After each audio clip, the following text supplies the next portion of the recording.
Hello everyone, my name's Stefan Botanist Cool. Today I'm here with the Ace Attorney expert herself, Katie. Katie. I'm gonna take a drink and a stretch. If you're watching this, please stretch and drink yourself. And yeah, Katie, I have to ask your professional expert opinion on this subject matter. Oh. Is Cosmo a good boy?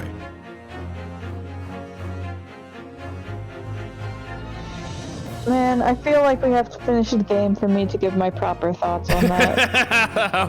I was gonna gauge your reaction to see how much I do not think he deserves his fucking sword back. So you avoided my trap. Congratulations on solving my trap puzzle. Guys, y'all go give Loki a shout out. Go give Loki a shout. They're fantastic. But yeah, you avoided my trap puzzle. Good job. I'm proud of you. Hooray. Did we finish talking to him? We did, yes. About his father, the letter, and all of his stuff. Did I did. So we did show him my my armband as well. And he did say, stop sharing evidence with me. Like, that's literally the exact opposite of our jobs. Okay, perfect. Is there anything we haven't checked in here?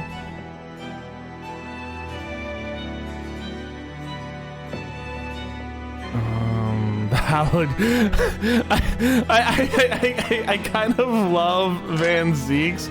Every week he just rearranges all these barrels of wines by himself because he just has to. So I appreciate the work he puts into that. And I also enjoy his dialogue that when you first come in here and inspect things, he's like, these are artisan works. Think of the artisans the next time you irritate me. Chip, thank you for calling Shadow the Hedgehog a bitch-ass motherfucker. I appreciate it. It's so true, Chip. But yeah, like, I don't think there's anything else to explore here. Because we did get that scene over here, the one that you wanted from there, from talking about the other deaths or something, but the bats are gone, sadly. I did scare them away. I feel really bad. I want them to move back in. Yeah, I know, right? I think that's about it for this one. Honestly, I think that's about it for this area. What are we supposed to do now? Are you sure we've asked everything we needed to ask? Oh my god, don't say that, Susanto! Look at the bullshit she's pulling out right now. I hate this. That's so suspicious. I'm pretty sure we have, though. Let's see how much the vigil's doing. Oh god, what was the voice? Oh yeah, I gave him an asshole, right? Just a prick. This is the ward where Mr. Vigil was brought, apparently. To be frank, I'm a little worried about seeing him again. Ah, the lawyer. Hello again. Are you feeling better now, Mr. Vigil? Yes, thank you. Somewhat better.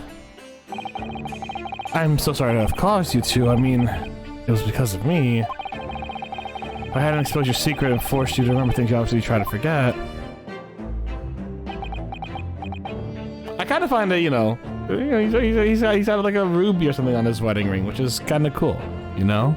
Like, I don't know. I like alternative wedding rings are fucking radical. Wait, hold on, wait. The whole wedding ring jewel thing didn't really take off till the 50s, didn't it? Is that true? Yeah, like, because I know De Beers is the one that made the diamonds a thing, right? Oh, you just said that's a ruby. Yeah, no, it is, but like, I don't think before then they put... I feel like they definitely had, like, jeweled rings. Yeah. Maybe not wedding rings, but... And he was wealthy, so what did wedding rings look like in 1902? Let's take a look. Okay, yeah, some of them are pretty jeweled up. Yeah, fair enough. Especially if, you know, he's rich, so like... Or he's rather, like, comparatively rich, you know what I'm saying?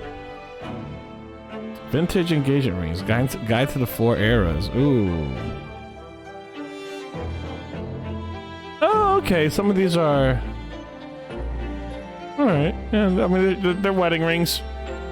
I'm not much of a ring guy myself, y'all. In fact, I don't wear much. I don't wear jewelry at all. What? I'm like mentally scanning my body. Like you ever see like the sci-fi thing where it's like bzzz, just like scanning your entire body? I'm doing that right now to think if I'm wearing jewelry. I'm not. I'm like, why did it take me so long to realize I'm not wearing jewelry? I don't know. You should wear the little mushroom guy I got you. Oh, I love it so much. It's hanging right up by some of the with some scrimshaw I got. I like him a lot. I do. The prosecutor was here until a few moments ago. We were literally just talking. How did he? By all accounts, it doesn't make sense. It took me a second to get Kronk in there. Yeah, let's go. Oh my god, it's so funny. Like literally, we stopped for fish and chips on the way. Basically, is my headcanon. We stopped for fish and chips. All right, hold on. So Maya has a thing for hamburgers in the U.S. version and ramen in the Japanese version. If you had to give Susie a thing for some food, what food would it be? Let's see. That one girl said wanted to be taken to the milk bar, but I don't think that's her. I would give her like Sakura Dango, maybe. Okay, fair enough.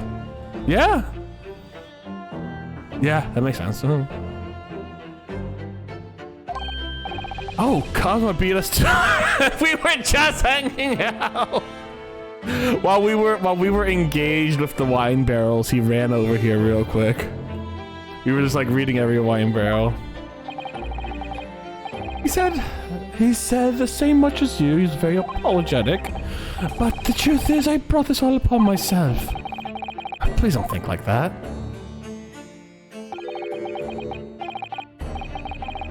What is that? Hold on. I'm trying to do it with my hand. I don't know how he's doing this. Wait, hold on. I got it. I got it properly. This is like a weird JoJo pose. That's the worst part about it. This guy just does scream JoJo's Bizarre Adventure, and I hate it. Keeping it from my wife, from Evie, my wife, all these years, I've carried such a sense of guilt. But that's not the worst of it. Over time, I obviously came to deceive myself as well. You mean about your dismissal?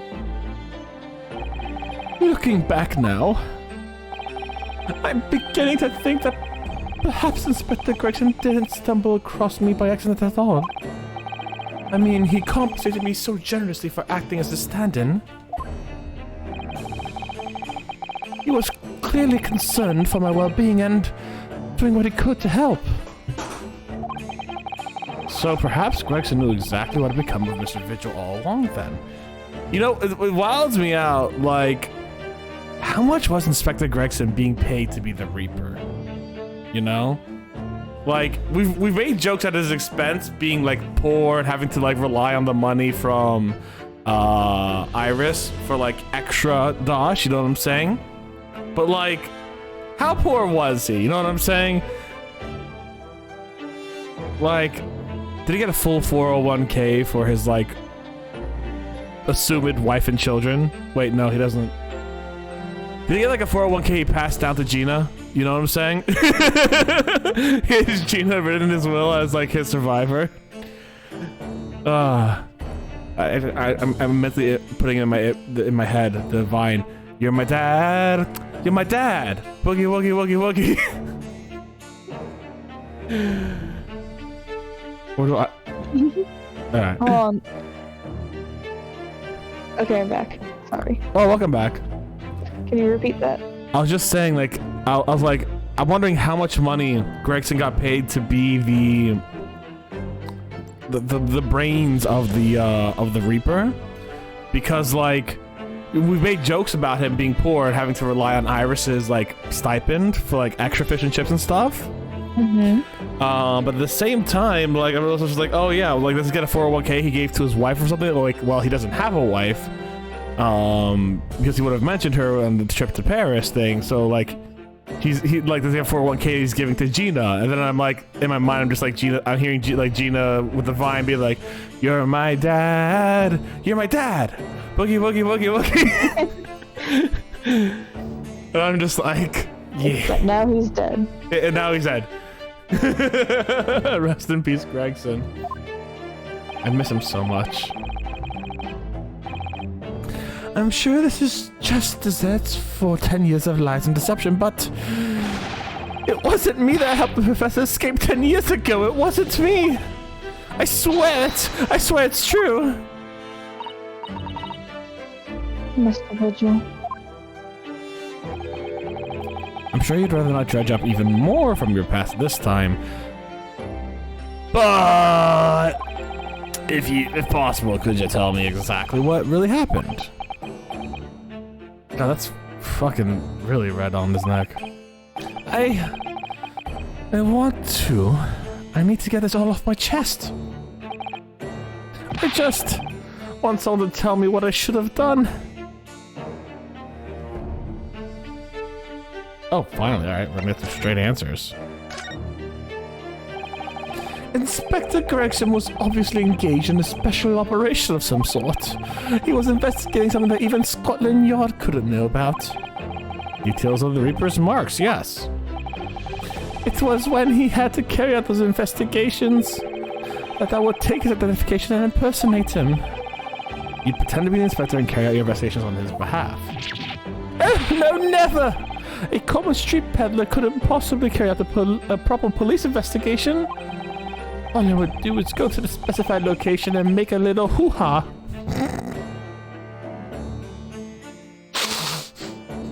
You know, just your typical regular hoo-ha. It's just such a funny word, like, oh yes, prim and proper hoo-ha.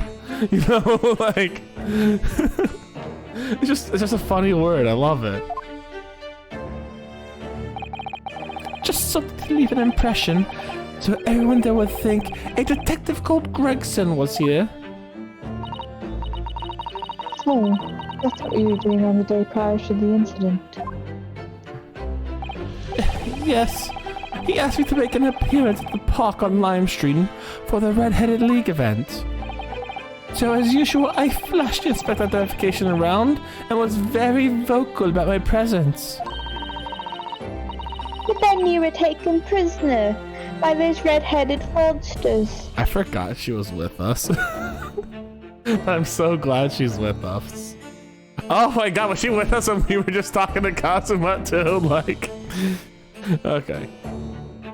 Like I can imagine, like, in my mind right now, like every once in a while when we are doing something with Iris, I feel like Shom's like behind the curtain just watching, making sure everything's okay here and there, you know what I'm saying? Like for 10 minutes he'll appear, jump off to whatever he's got to do, but then for 10 more minutes he's hanging on like underneath like the ceiling again, you know what I'm saying? Just like watching, making sure Iris does not get into like danger. Yes. So, you would always look for showing Greg's identification generally being allowed. That's what the inspector asked me to do, yes. Well, that's one way of becoming a legendary detective, I suppose. Not a good one, though. Damn, they get Gregson while he's dead, okay. And as you know, I suffered this bruising around my neck at their hands. But the following day, they kept their word and released me. Without returning the inspector's identification to you, however. We had arranged to meet at Fresno Street's room at 5 that day so I could report back to the inspector. But at the agreed time when I heard the gunshot... Oh. Did I read that wrong? But the agreed time... Oh, that's when I heard the gunshot. Okay, yeah, I did read that wrong. I was like, wait, are you leaving us hanging on here? What? I'm so confused. It was midnight on 17th of June, 10 years ago. There was a scheduled time for the execution. I do appreciate also that they did 17th of June instead of June 17th because, you know, that's how they... I actually, when I went to the UK, I did have to write a date on something. I don't remember what it was, but I was like doing some paperwork for like writing a date on something when I was walking around with Elijah. When I wrote my date on that, I gave it to the person. They were really confused because I did like, you know, November 27th, whatever, you know what I'm saying? Mm-hmm. And they're like, we don't have 27 months. Oh, right, American. Yeah. Oh, it was the casino. It was the casino. I had to like write down my birthday. And they were really confused. They're like, what the fuck is this dude on? That's funny. But the professor's execution never actually took place, did it? Rather, the execution itself must have been used to affect the plan of escape. I hardly dare to imagine what a chilling plan it was. I could not deal with being in the coffin. That would be horrible. I feel bad for Genshin. What? So, this whole plan to escape required the professor faking his death and then waking up or being put into a coffin underground for him needing to dig out later. That's terrifying. Like, that's terrifying. I would hate to be in that position. Oh yeah. Barclay is renowned for being the highest security prison in the country. Everything that all went in or out of our place was searched multiple times. But there was one notable exception. Or rather, one notable loophole. Something that was never questioned. Ooh, I have a feeling I know what that loophole was now. The coffins in which the bodies were executed, convicts were placed, right? Yes. Once the coroner had confirmed the death of the condemned convict, the body was taken in its coffin for immediate burial in Lowgate Cemetery just behind the prison. The chief warder first had to sign the necessary papers. And after that, no member of staff was permitted to touch the coffin containing the body again. When the executions took place, only the executioner and the coroner were permitted inside the chamber. I would wait in the adjacent room for word from the condemned that the condemned convict was dead. On that occasion, once I had confirmation, I went to the mortuary to find a lone coffin as usual. Procedure was that I would sign the paperwork, having checked the coffin, then nail it shut. Oh my god, that sounds horrible. But for some reason that day, the coffin was already nailed shut. No. I didn't think anything of it at the time. I assumed that my deputy must have checked the coffin and nailed the shut before I arrived. So you mean the coffin contained... Yes. I can only imagine that Genshin Impact was in there after having been trying to be toppled over by Tower of Fantasy only to have been failed. So imagine that Asugi, having escaped his execution cell, was still alive in the coffin. The coffin was then taken through the main gate and deposited at Lowgate Cemetery. Presumably, there wouldn't have been enough air inside to breathe for long. So in the early hours following the burial, someone dug up the coffin again to set Genshin free. But in the end, he was fatally shot in the graveyard anyway. What on earth really happened in Lowgate Cemetery at night, I wonder? Who the... Oh, this is well... I'm afraid I don't really know. All I can say is with certainty are two things. Asugi couldn't possibly have escaped that way without help from somebody working in the prison. And that somebody was not me. I wonder if we're gonna see Courtney Scythe again. Cause like, it's her and someone else were the only people who saw Asugi get executioned. And she did not put, she faked that information on there. So I'm wondering if we're gonna see Courtney again. And if we are, like, in what context? And I'm also, cause I'm also curious if we're gonna see, Madame Tuspel's again. Not just because she's pretty, but because she was there that night. And the same thing with Enoch Drebber, honestly. I wonder if we're gonna all see them again and have like this big old like massive situation where we have to like interview them again for different reasons.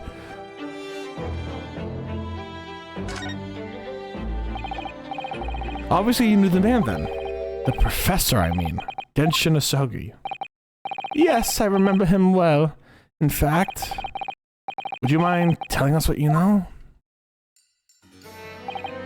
Well, having been condemned to death as he was, any contact I had with the man was short, obviously. After the trial, which was carried out behind closed doors, attended only by the elite members of the judiciary, they called for his execution to be carried out at the earliest possible opportunity. The outcome of the trial was set from the beginning, wasn't it? It was a time of delicate diplomacy when Britain and Japan were in the process of signing an important treaty. That meant its potentially destabilizing case had to be dealt with swiftly and discreetly. The man had less than a week in total. As I was chief warder, I oversaw his short stay in the cells until his final hour. I remember being struck deeply by his noble character and incredible resilience. What do you mean exactly? He was a killer of many men, but he was always quiet and polite. He was a gentleman and a man of intellect. In fact, I couldn't bring myself to believe what he'd done, so I asked him one day, "Those 5 members of the aristocracy whose lives were taken, were you really responsible?"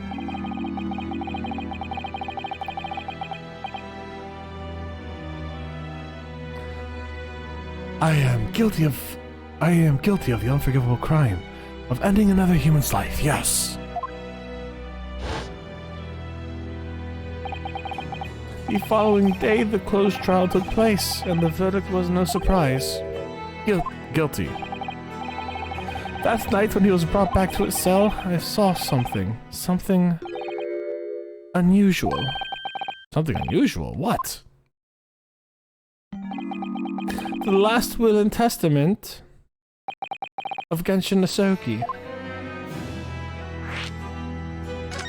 Damn, alright. As I said, it was on the night following his trial and he'd been found guilty. I was doing the rounds of the cells when I looked into Asogi's... I noticed that he seemed to have a sheet of paper in his hand. Ah, his last will and testament then, presumably. As soon as he noticed me, he hurriedly shoved it behind his back.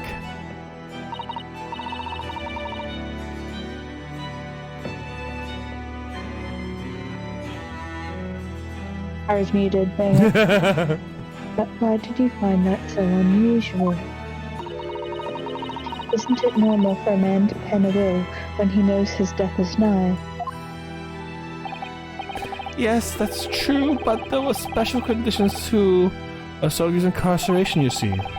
What sort of conditions?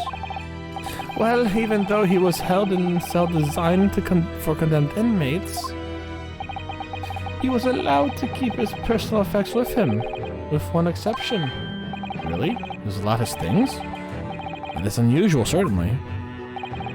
Of course, he'd been convicted of killing 5 members of the aristocracy, but at the same time, he was a guest in our country from the Empire of Japan. The powers that be were determined that his final days shouldn't be needlessly uncomfortable. And what was the exception you mentioned to the personal effects he was allowed? His sword. That's the point. He wasn't permitted to have writing material. Oh, never mind then. He wasn't permitted to have writing materials. Specifically, no pens or paper. No, he was prevented from leaving any written record of what had happened to him. Yes, that was the long and short of it. I have no idea where he obtained that paper. Any writing materials will be confiscated from him upon incarceration. As I said, he hid the paper behind his back and then he pleaded with me. What did you just hide behind your back? Please, Please, turn a blind eye. This is... a lifeline. But, you know, it's against the rules. God. You're the only person who's seen. If you just agree to keep quiet. Oh, all right then, but what's on the paper? A last will and testament. This will is the only weapon I have left now. I'm getting vibes that Genshin's actually innocent. I don't know what's gonna happen after that, dude. How can a will be a weapon? So I decided to pretend I'd seen nothing and I let him keep his will. But then later, it just seemed to vanish without a trace. What? What do you mean it vanished?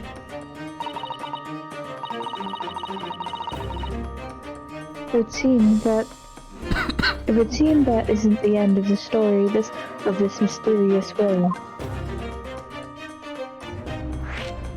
Oh God, okay. Will, part 2, part 3, part 4. How many parts is this will gonna have? 6. I was the only person who saw Sogi's will, but somehow it disappeared. It was after Sogi's execution, Which was actually an elaborate jailbreak. the warders gathered up Sogi's possessions that were in the cell. They all to be sent back to his family home in Japan, you see. Poor Kazuma-sama. And you're saying that it wasn't anywhere to be found amongst his personal effects? The will, I mean. That's right, though I didn't search through them myself. But Governor Caden was livid. He was screaming. It can't even have disappeared completely. Wait, how do you know about it? That doesn't quite make sense though, does it? No. What? Wait. Because how does he know about it? Well, we'd understood that only Mr. Vigil was aware of the will's existence. In this case, how did the prison governor know to look for it? Oh, yeah, you're right. I picked up on that immediately. Just thought that we got this homegirl. I really don't know how he knew, but it certainly seemed as though he knew of the will's existence from the outset. Only he didn't refer to it as well. What he said was... the Asogi Papers. The Asogi Papers? I really can't tell you anything with subsequent events, but I can tell you that Netflix is making a new special called The Asogi Papers to describe exactly what's happened in them. It'll be part of a new true crime Netflix special. Sorry, it sounds really fucking cool, The Asogi Papers. Like, please make me a Netflix special about it. But, because of, well, what happened? Your dismissal and the way you blocked it all from your memory. I'd forgotten all this until today. I don't suppose it's relevant to the case, though. Well, anyways, thank you very much for sharing it with us. Did you not catch the prosecutor's name, my dude?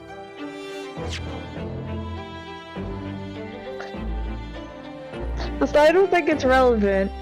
You realize you have prosecutor Sogi.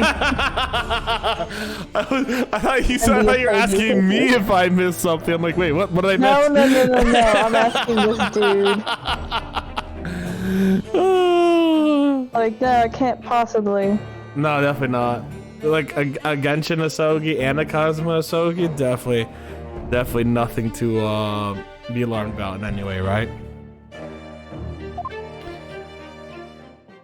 We're gonna go fight that guy who's super buff and he'll kick our ass. I'm afraid there's really little more I can tell you.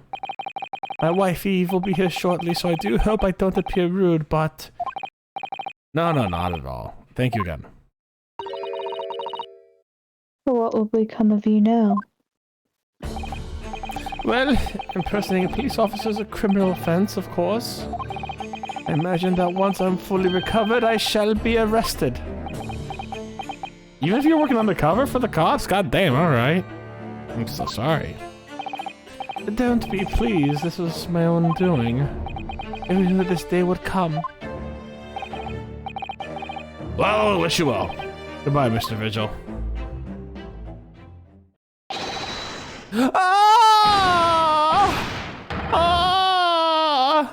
Before you go, there's just one thing. Oh, yes? What is it? The Asogi papers. I'd be very grateful if you'd make no mention of the things I told you about them. Presumably for some good reason? It's my understanding that their very existence is a closely guarded secret. If it became known that I remembered, well, it could be rather troublesome, I think. I understand. Some sort of will that Genshin Asogi penned just before his death, which the man himself claimed was his last weapon. I wonder. Perhaps it has something to do with his plan to escape. Anyone who might know more about a document that Cosmo's father left behind? It would be Mr. Vigil's governor. I was actually gonna say Sholmes, but like, I didn't think we were gonna go to this place and be like, oh yeah, hi governor, can you like tell us everything? Your underling told us XYZ. Yeah, he was the obvious place to go to, but like, I was like, we're supposed to keep the secret, right? So I was like, maybe Sholmes already snuck in there, started stealing shit. Like he normally does, you know? A mystery, that. What would he tell us? A mystery. Then we know precisely where we must go. Back to Barclay Prison. The Barclay Prison. Mr. Dal Hodovio are under arrest. Alright. Let's just rifle through his shit here real quick. Let's just like steal it all. Are those the Asogi papers on the table to the right? It'd be really funny if they were. Oh shit. Well, back again, are you? Yes. Hello. I've heard all about your investigations. I read the report just now. You found him, eh? Vigil. Yeah, luckily. Anywho. The laddie don't even work here no more, so your case is now to do with Barclay. I wouldn't like you, but to get the wrong idea about that. Of course, yes. Mr. Vigil stopped working here 10 years ago now, so... Yes, we've seen his dismissal note, haven't we? He was given the shot. Aye, Kimmer. You can do very well. So how about a wee handcuffed biscuit? I love that so much. Like, legitimately, here's the thing, right? I don't know how big that fucking teacup is, but I imagine it's a normal sized teacup and this guy's just massive. And that fucking biscuit is like the size of my actual hand, not his hand. Like his hand, like I don't know if you've done this, if you like ever put your hand up to your friend's hand and like your hand's like so much smaller or so much bigger, right? Yeah. I imagine my hand is just the palm of his hand. And I have a big hand, y'all. Like, hold on. Got a ruler. I got a from fingertip to wrist, like 20 centimeters. So like I imagine his palm is just 20 centimeters alone. Oh, they really are like little handcuffs. And as hard as irons, too. Oh no!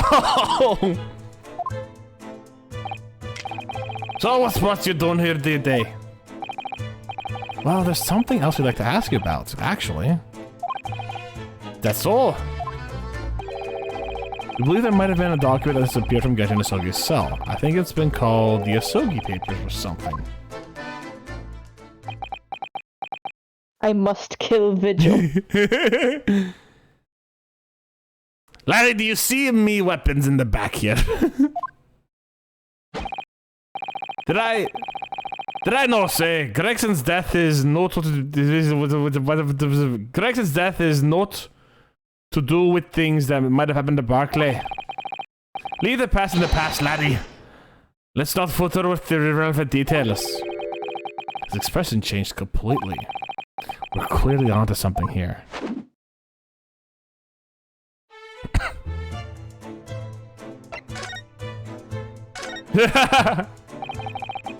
That murderer's botched execution and the whole miserable escape.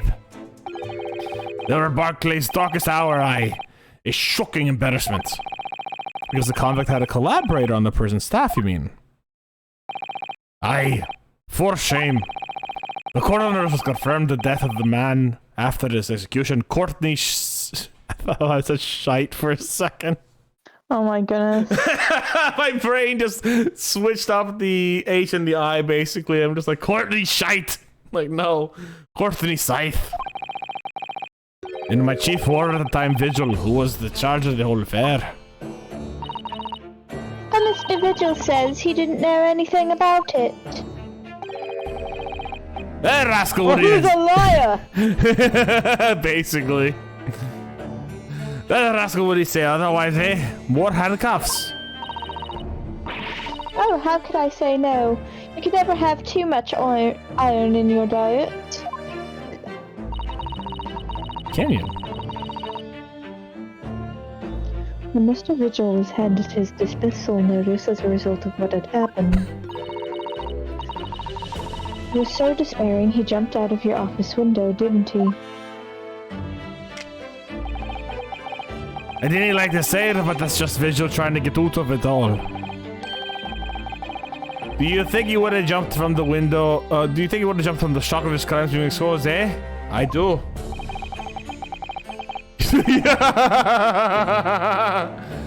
You wouldn't say otherwise, though, would you?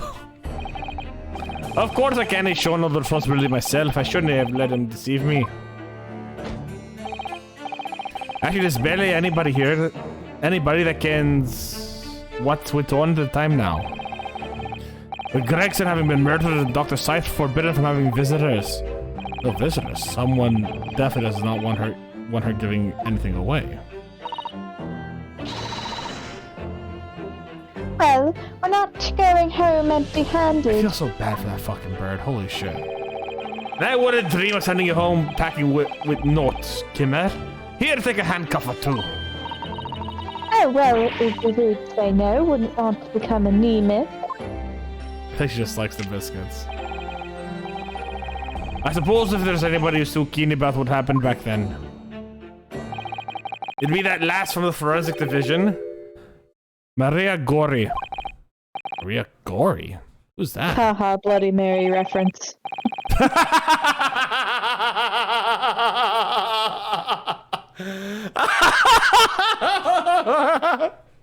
Oh my god, I just got it. That's really good. That's really... Oh, fuck. I just read who she was. Why does she have a different last name?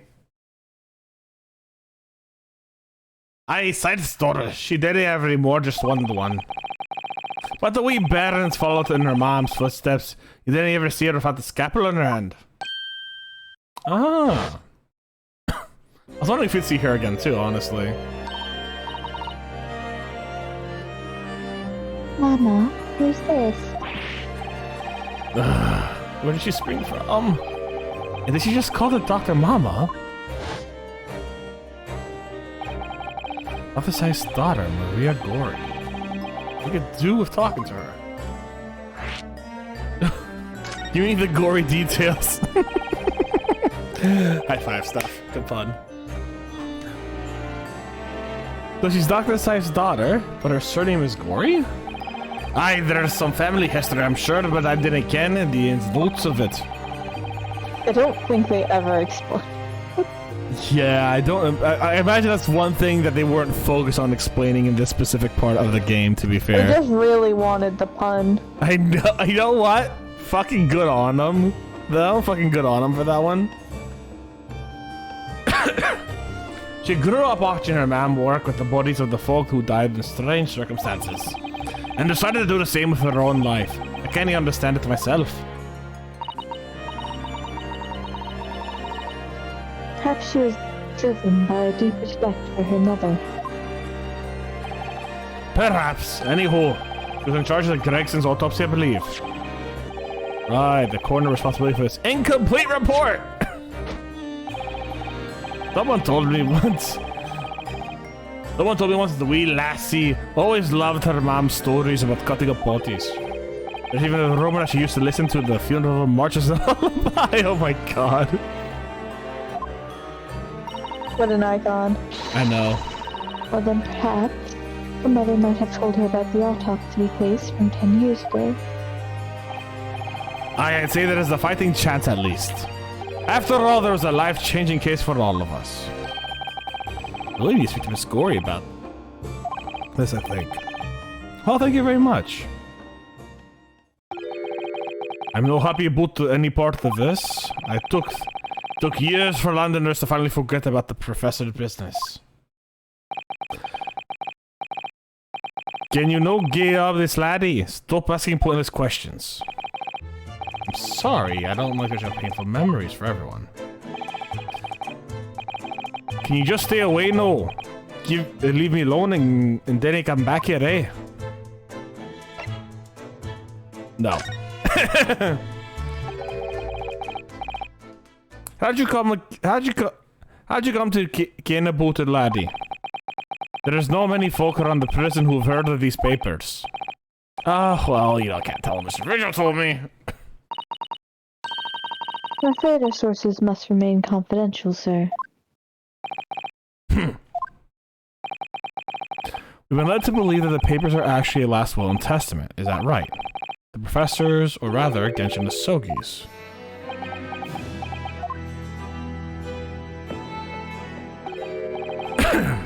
Aye, that's right. You're well informed, Jimmy. Oh, is that the end of the silent treatment? Then after the convict's execution, it mysteriously vanished from his cell, didn't it? Havers, no, you're off at half-cock there. I think you didn't quite get your facts straight. It was there in the cell exactly where it should have been. Oh, not what we heard elsewhere. Oh shit, we're gonna get it? Let's go! Let me just have a wee hook around here. I'm sure I can find it. Ah, here you are. See. Last will and testament of Genshin Asogi. Written with a calligraphy brush. Of course I can't even read a word of those Japanese squiggles. But I mind it says he leaves all his worldly possessions to his son back in his homeland. Yes, that's correct. That's the gist of it. So these are the Asogi papers. Aye, of course they are. Papers written by Asogi, nay doubt about it. There's no mystery here, laddie. That's your lot.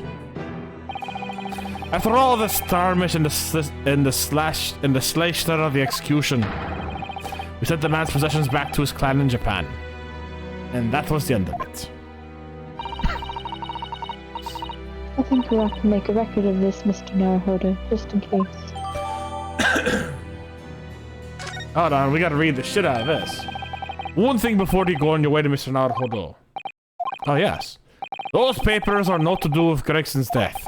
I prefer if you didn't make no mention of them outside the office. Or rather, I would just prefer it, consider it an order from the highest lords of the oh shit. I understand.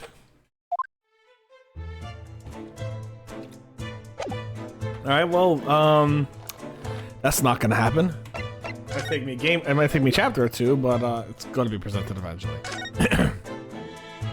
I guess just looking here by request upon my death that any and all material possessions and wealth belonging to me in London be delivered to my son Cosmo Asogi in the Empire of Japan. This will do is to accept the fate in this foreign land, in the knowledge that I will never see my homeland or family again, but I regret nothing about my chosen path. What?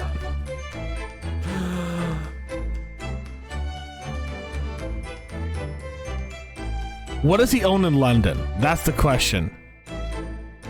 What does Genshin Asogi own in London? What does he own in London?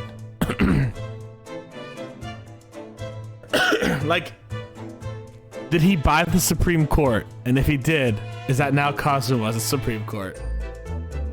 You know what I'm saying? I think the weapon here is simple. I hereby request upon my death that any and all material possessions and wealth belonging to me in London, anything that is a material possession of Genshin Asogi's, had to be sent to Kazuma. And if it was not, his last will was like fucking, you know, not listened to. Cause like I don't see anything about this one. But you know, like first page, I feel like has a technicality in there that we could like exploit somewhat. Where's the fucking... Where is she?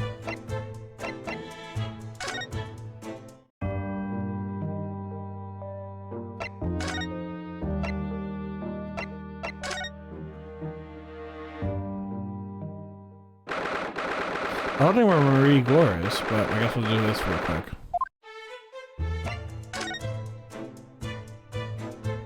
Maria Gore, would be at the forensic thing. Okay, I'll look at that. A photograph of Miss Vigil. Realizing the identity of this lady was a very great clue to exposing Mr. Gossip's true identity.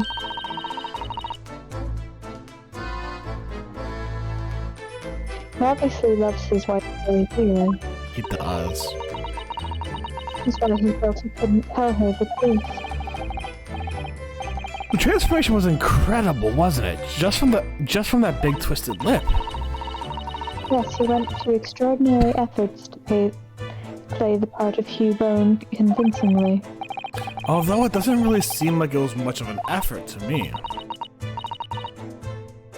Now that you say it, I have to agree. It's almost as if that was Mr. Vigil's true character. People really are very hard to fathom at times.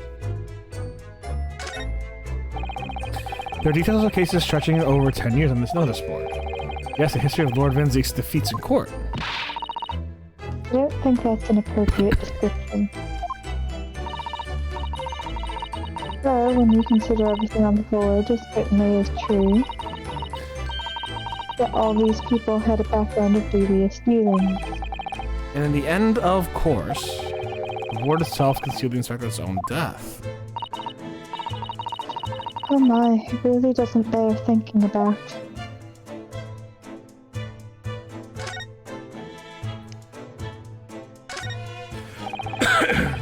Excuse me. Never imagined this little figurine would turn out to be a watch-winding key. I suppose it's a policeman because the pocket watch was a gift from Scotland Yard. Seems there is much more to Inspector Gregson than we ever realized.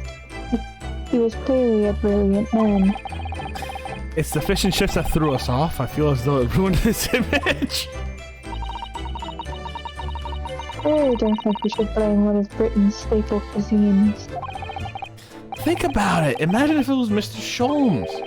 How would you feel if instead of that old briar pipe in his hand, Mr. Sholmes had a bag of chips?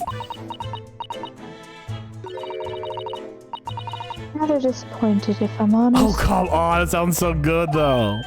Exactly. Some fish and chips now. Every time you guys say the words fish and chips. No, the Gregson didn't actually die in here at all. Where on earth could he have been killed? Well, one way or another, we must find out, for the inspector's sake.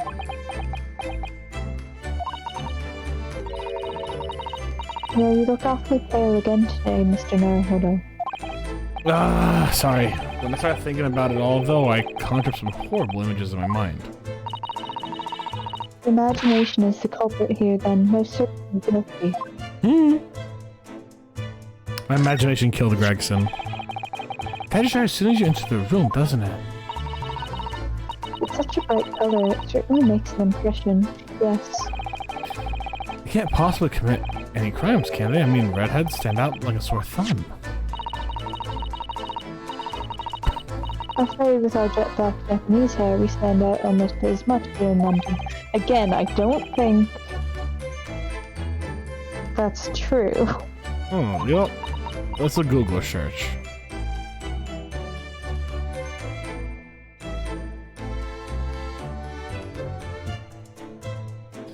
So...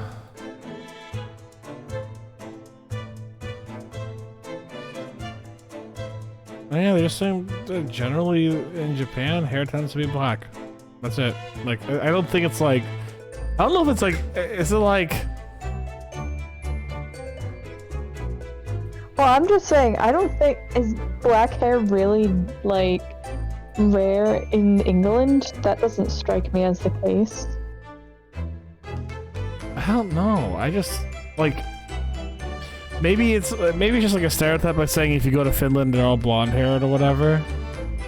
You know? Maybe. It just seems strange to me is all.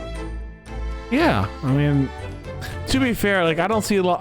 I don't think I've ever seen anyone with like jet black hair or nothing like that before. Like I don't think I've ever seen that color of hair in my life, if I'm being honest. Really? I don't think so. Usually just like a dark brown.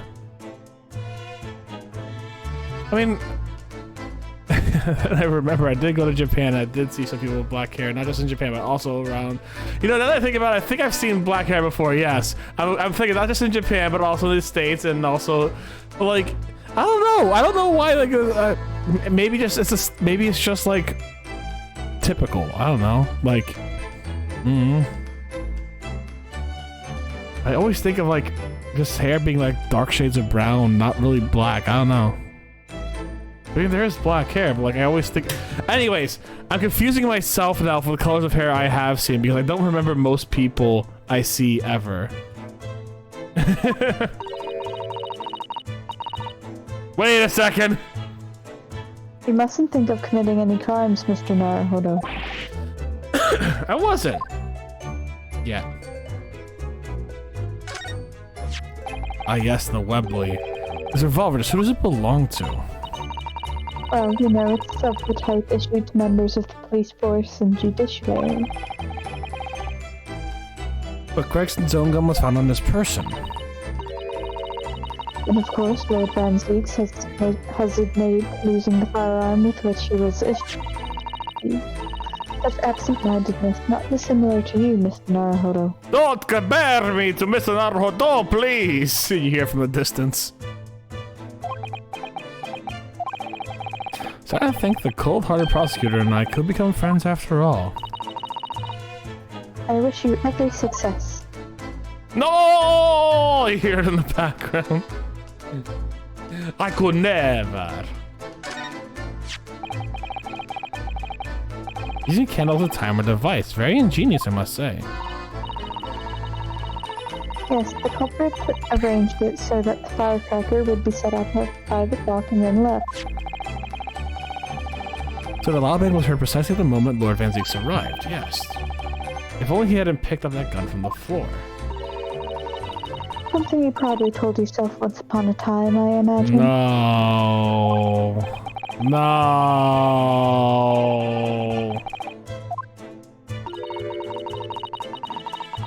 This may not have done you any favors either.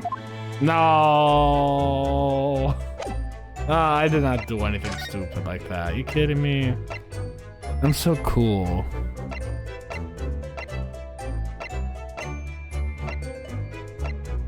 What the hell is she? Is she at the hospital?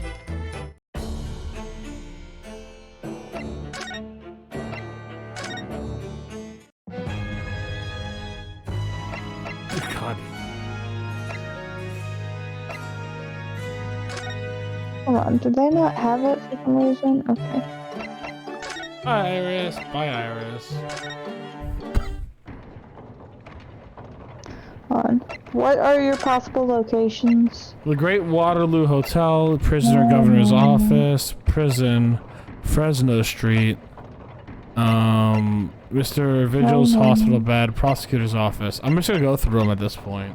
Maybe you have to talk to... Because none of these places are the place she's at, so Yeah. I guess you have to trigger specific dialogue. I don't know.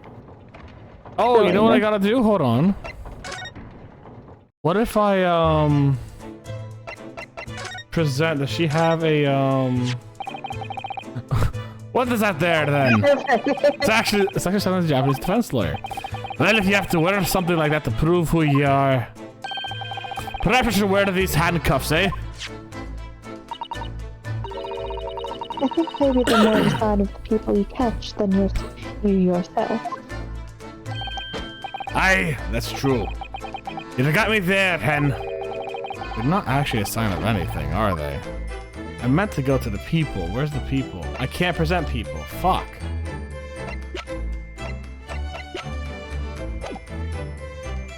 I was gonna say present people and then talk about like gory, but like apparently not.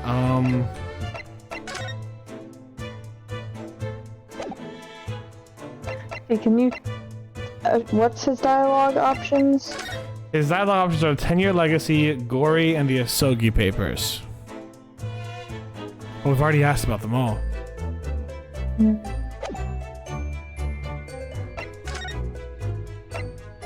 You know what we're gonna try doing? I'm gonna try this. Let's talk to him real quick, see if there's... Well, at least he seems to be on the mend. You know, the disguise as Mr. Gossip really was quite masterful, wasn't it? I can't remember anything about it except for that floppy lip. I imagine not even his wife would have recognized him. To be fair, I did say it was him that started, but I'm like, no, it can't be. Which, yeah, fair enough. It means I didn't recognize him, to be fair. Perhaps, but did he really have to take it quite so far? Okay. So we can't talk to him again. Is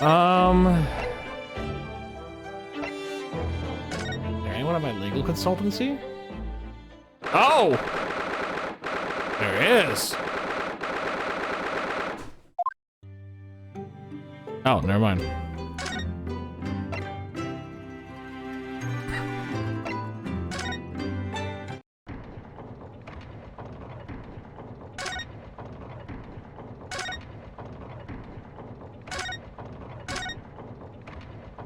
No birds.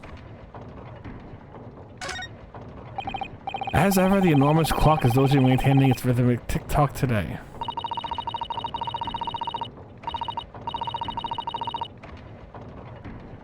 Watching machinery at work can be quite mesmerizing, can't it? Ironically, you can completely forget the time. What I particularly enjoy is watching the enormous wheels of a steam locomotive turning. Okay, that's pretty dope, yeah. When I was a little girl, grandmother often used to take me to watch the railway engines, you know. It's an open fire for me. I can sit and watch the flames for hours. Mr. Naruhodo, we could install one in the office. Yeah. An enormous wheel, turned by an enormous steam engine. Perhaps we could start with a simple fireplace. S'mores. Oh, keep some s'mores. Just sitting behind that desk makes you feel so important, don't you think? You'd like to have an office like this, Mr. Naruhodo, with such a grand desk. Who, me? No, I don't think so. Oh? Oh, imagine if you suddenly found yourself needing the toilet. You'd have to go so far. I love the practical thought of this, yes. How true. Perhaps the important people who work in ostentatious offices like this haven't considered such things. I'm gonna take that as a compliment. I just imagine, like, Strongheart being like, oh, now I have to go and... I'm 55 hours late for my bathroom break. Oh, come on, is there... Alright. Anything at the Waterloo Hotel? I literally can't do anything. I can't even examine this area. Maybe, what's his name knows a little bit about her. Nope. And I still can't present people. Hi. Tell me what your opinion is on this. Maybe go to the hotel? I think you know what this is worn by people in my country to show the defense lawyers, don't you? And I think you know that I believed you to be merely playing in the lawyer craft. Initially. But it would seem your armband may actually imply some dormant talent after all. Or Van Zeeks, do you mean? Let's hope you wake up soon. Yeah, that was clearly staging. I almost thought I got a compliment there. Fuck, damn. Go back to the hotel, you said?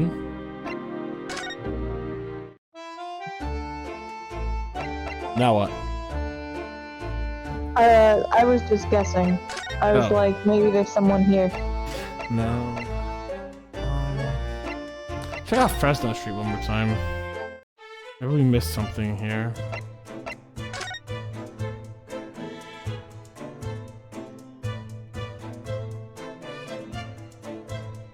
So what's your favorite part about an Ace Attorney investigation? Is it the part where you get lost, don't know what to do? It's out of curiosity. That's certainly a part. Do you want me to consult my memory? Not yet. I want to say I tried at least. To be fair, I don't think this happens too often on stream. No, not often. Wait, what if she's right here? She's not, okay. Like maybe she's waiting for him to die. Oh, gee. What if she's right here? Maybe Kazuma. You're like, Kazuma, can we talk to your coroner, please? Damn it. Bum bum bum bum bum bum bum bum bum. You know what? Let's not talk to Susato. We don't talk to her often enough.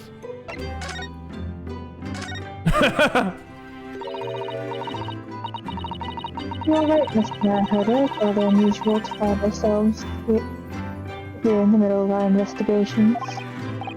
It is. It just occurred to me that I might have forgotten something when we left this morning. Please don't worry, as long as you continue to investigate thoroughly, you won't go far wrong. Oh, yes, of course. I just must get back to work as soon as possible. Maybe I gotta present these Sogi papers to someone.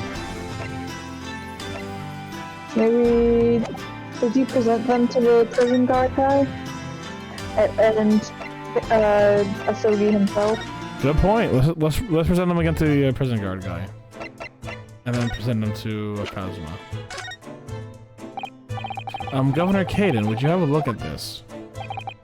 Oh, wouldn't know what we can't off biscuit. Oh, no thanks. I'd rather just cash your eyes over this. Or maybe you prefer real handcuffs, eh? No, neither for me, please. Lovely offers, though. Alright, these Sogi papers don't work. Let's try our boy, Kazuma.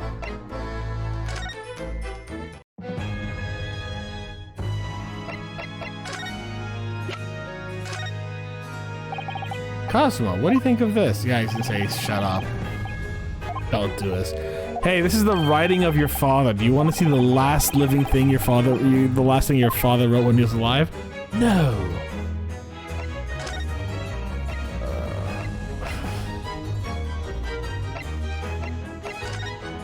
Irish, you have any clues for us, girl? No. Let's try...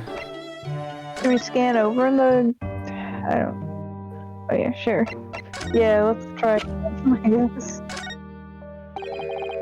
What's that? Ah, it's just something I was hoping to ask your opinion about, that's all.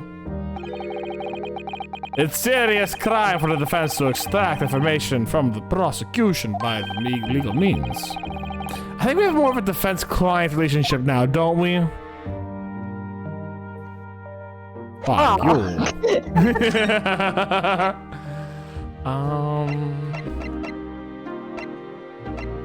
Yeah, I'm kind of stuck at this point. What the hell? Let's present them to Iris.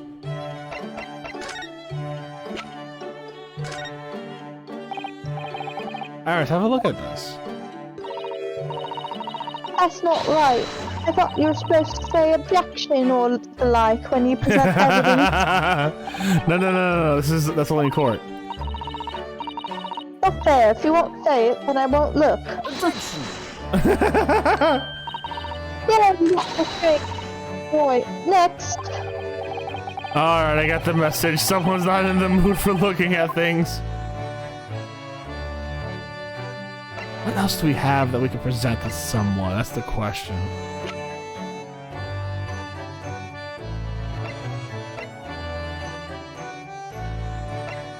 What else do we have to present to literally anyone? Let's see.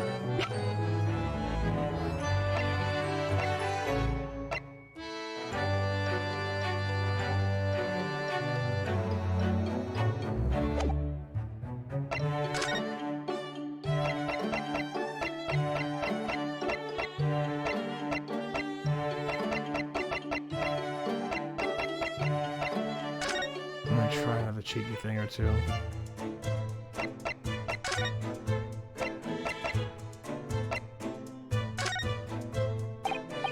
Nope, that didn't work.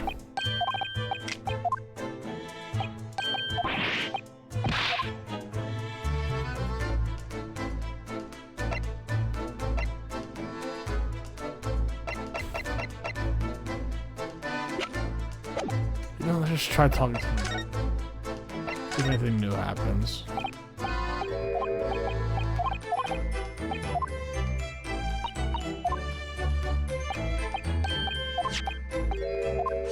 What if I present the autopsy report to someone? That might work.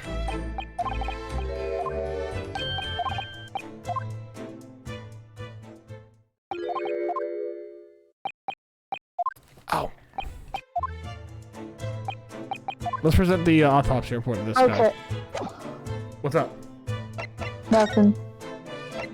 I don't have the autopsy report. Never mind, I do. No.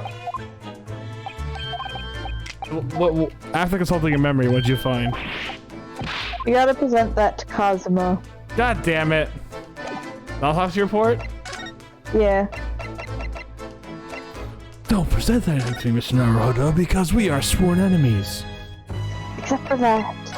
Except for this one thing that apparently is, like, you know, important. This came up in the trial, didn't it? As something a little dubious, I mean. No time of death was recorded on the Inspector Stark's autopsy report. Yes, there was some unexpected turns in the courtroom earlier. Just when you came up, certainly took everyone by surprise.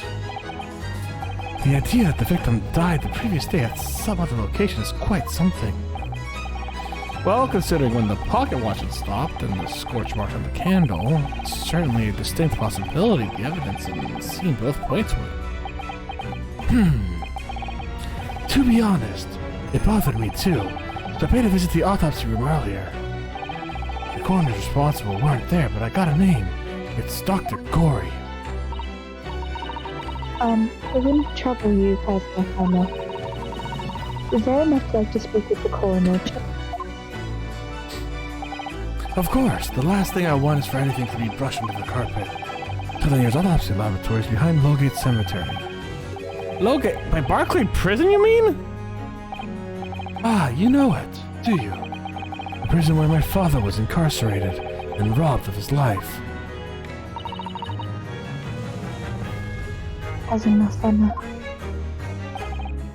Well, thank you.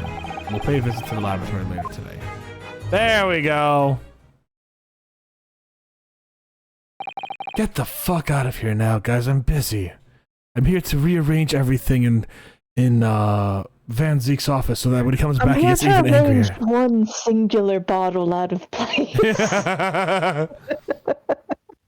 Ryunosuke, I want to thank you. For what? For this. You safeguarded the soul of the Yosogi clan. Well, it's a famous sword. It's been in your family for generations.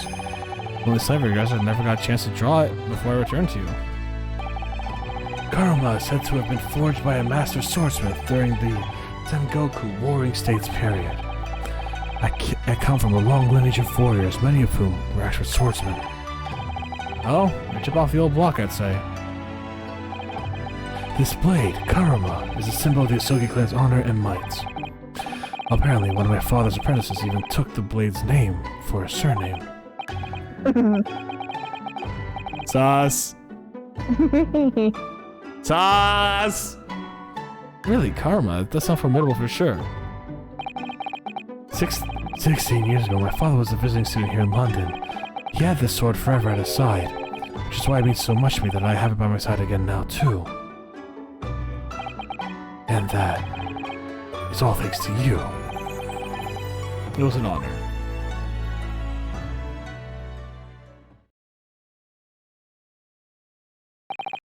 Now, I have preparations to make for tomorrow. Perhaps a little too much. Kazuma, you've changed. No, Yonosuke, I haven't changed at all. I've always been evil on the inside. Do you find that harder, Yonosuke? Actually, kinda, yeah. You know, kinda. Good. No, it's you. Oh shit, okay. No, Yonosuke, I haven't changed at all. It's you who changed. Huh? I can completely understand your resentment of Lord Van Seesko and what happened, but the fact is, those events in this case are, well... unrelated? Is that what you meant to say? How can you be so sure? What do you mean?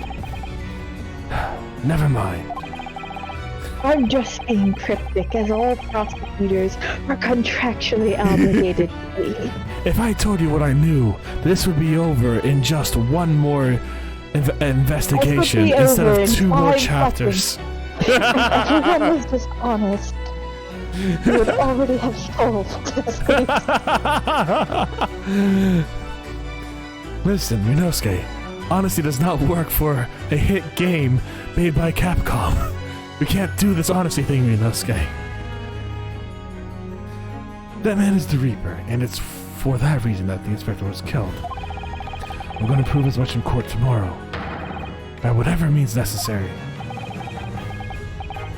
I can't let you do that, Kazuma. I know you'll do what you have to as a lawyer, but I'm sure I don't need to tell you that I won't be taking any prisoners in the courtroom. I would expect nothing less. Until tomorrow, then, in the Old Bailey.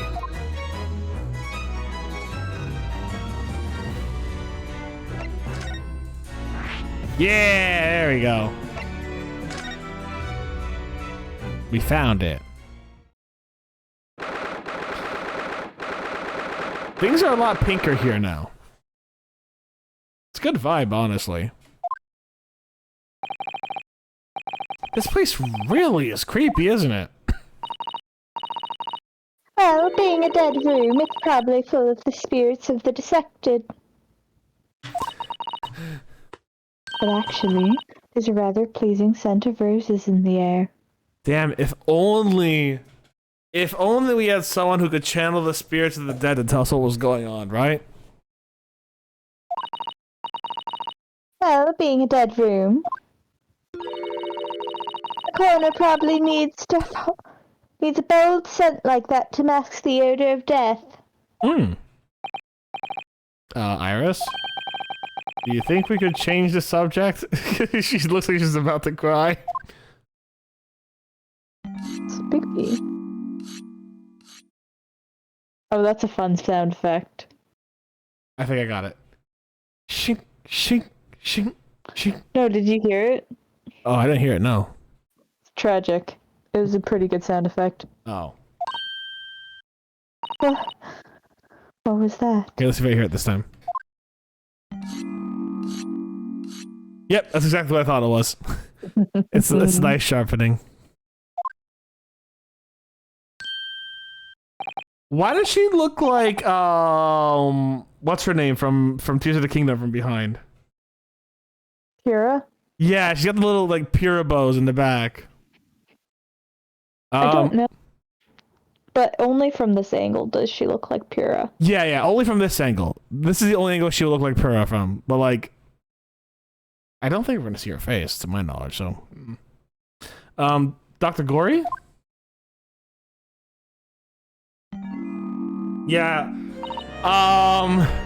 One of those is not for dissections. That noise before. I was sharpening my tools. I'd be dead meat if I didn't keep a carefully head on them.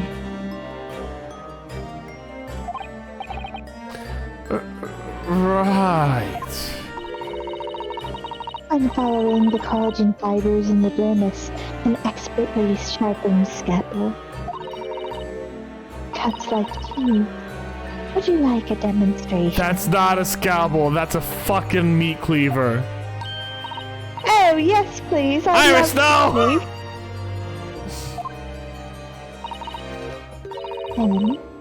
I think you'll do nicely. No, we're good. No. I would've. Did I say it all? I mean, maybe some other time.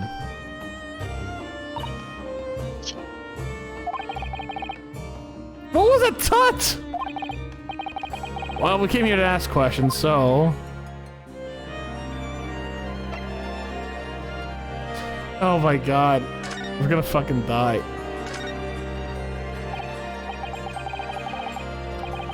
We've actually met before. I'm a lawyer, if you remember. You're not dead yet. What? The mama said I wasn't to cut you open. She's so strict about things like that. Dr. Scythe, have you heard of this thing called therapy?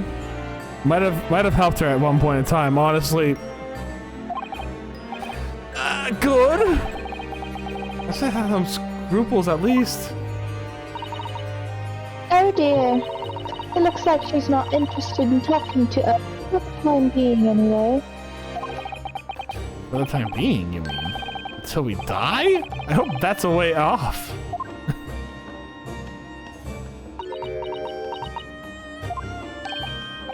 Sorry, but I wasn't planning on dying anytime soon. Damn. Surely there's some less drastic way of making her listen. Present? Dr. Glory, we actually came here to ask about this. He was very good. Good? Sorry? His skin didn't snag my blade once, and very little mess. His joints dislocated easily, and his muscle tissue was a pleasure to work with. We can skip those details! But there's one thing about the report that's caught my attention. You didn't seem to have recorded a time of death.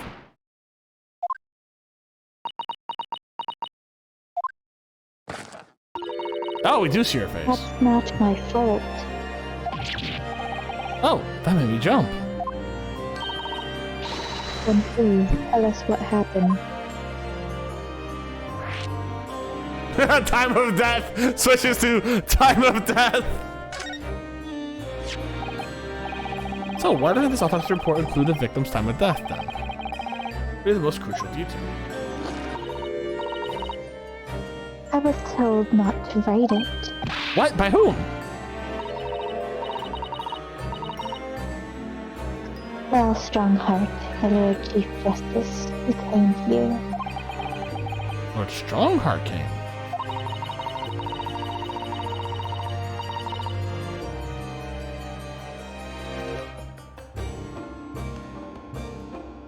He said that from the witness statements about the gunshot and other evidence, it was obvious. The man clearly died at 5 p.m. on 1st November, when the gunshot was heard.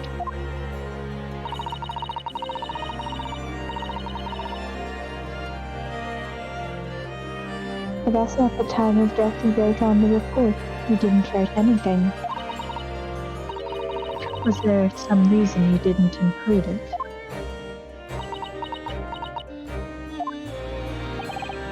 Dr. Glory, you're hiding something under Lord Strongheart's instructions, and sooner or later you're going to go the same way as your mother.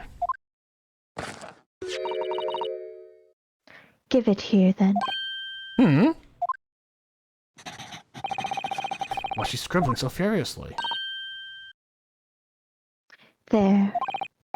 You've written...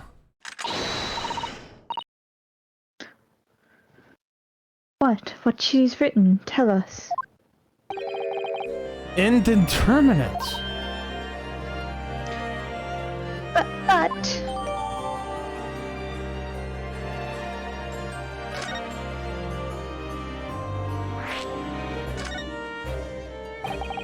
What do you mean by that? Why is the time of death indeterminate? When the specimen was brought in, it was still fresh. So when the time of death could have... So the time of death could have easily coincided with when the gunshot was heard. But there was one small discrepancy. What discrepancy? There was some fried fish in the pocket of the specimen's overshirt.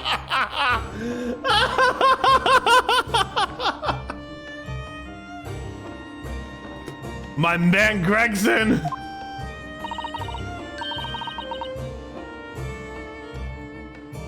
And that fish had started to rot. What?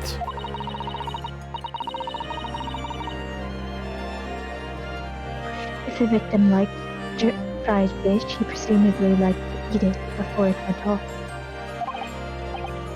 Well, yes. What are you really trying to say?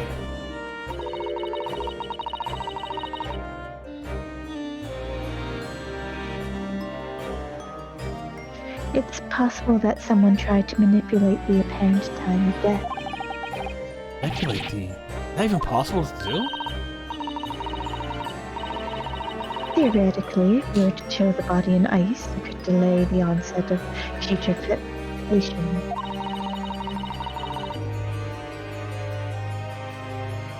If the overcoat wasn't on the body at the time,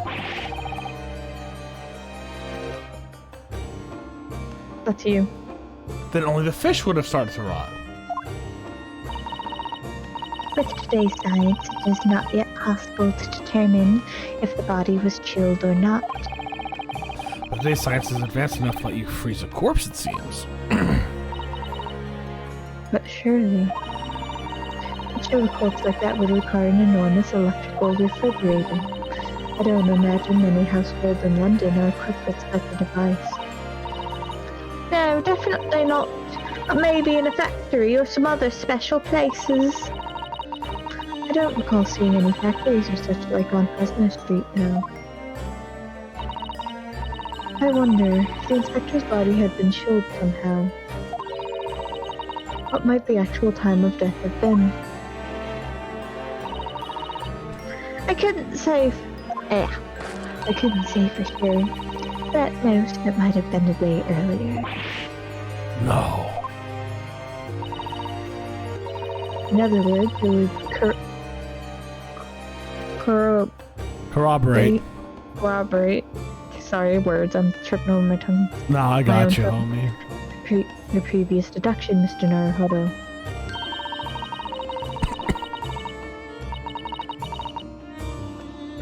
Inspector Gregson was killed the day before his body was discovered in a different location. Did you form more strong-hearted this possibility? Simply said that there were no electrical refrigerators of that size in the vicinity.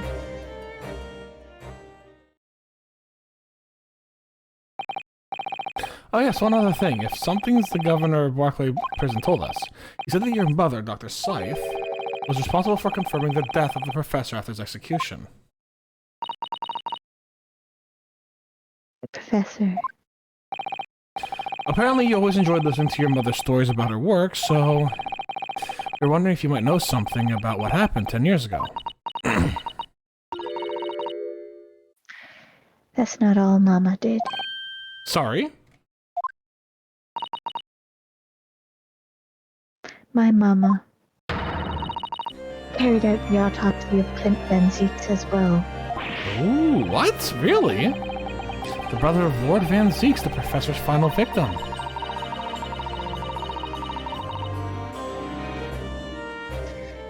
The idea of carrying out an autopsy on the member of the aristocracy was completely unthinkable back then. Her eyes are literally shining when she's talking about autopsies, and I'm just like, the rest of her face is emotionless, but she's, you can just see in her eyes, she's like so happy about talking about autopsies. Like, oh god.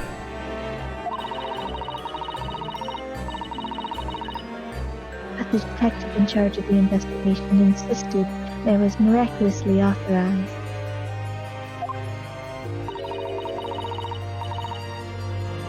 That detective being Inspector Gregson, of course.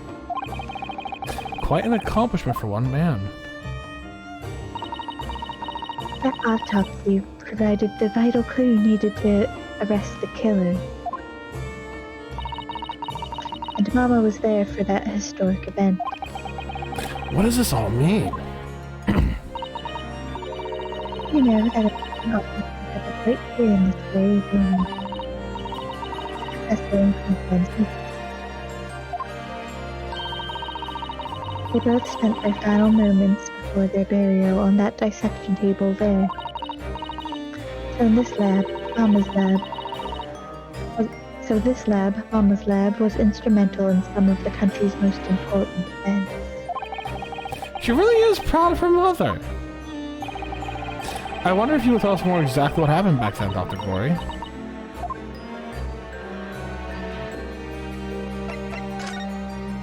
There we go.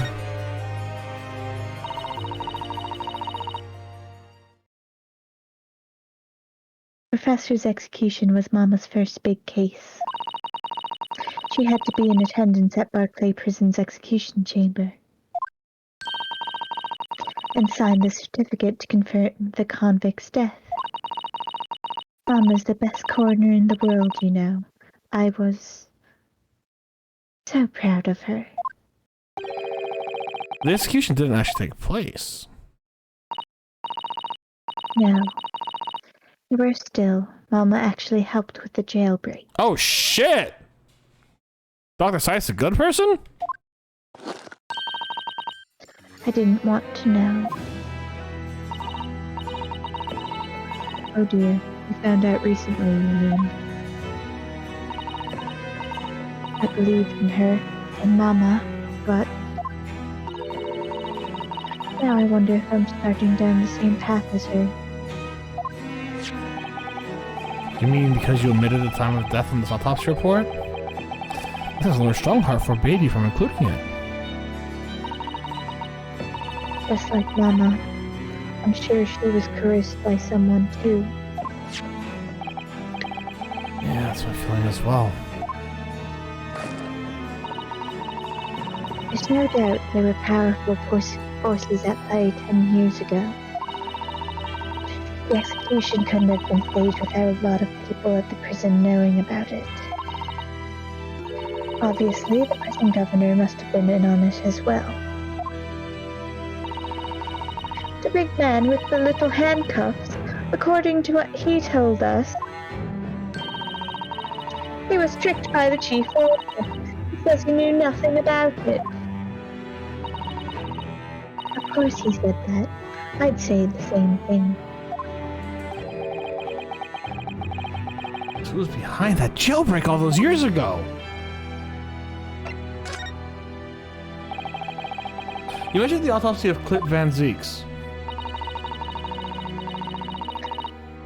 It was at a time when carrying out autopsies of murder victims was very unusual.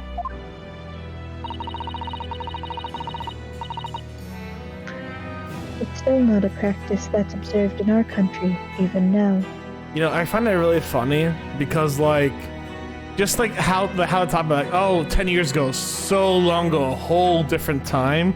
Just kind of reminds me of like this post I saw that was like a professor talking on like Tumblr, being like, this one email a student sent me is fucking sending me really, and the email read, "Hey, Professor so-and-so, is it okay if I use a study from the late 1900s? I know it's from the last century, but you know, I think it's got some really cool points." And I'm like, oh.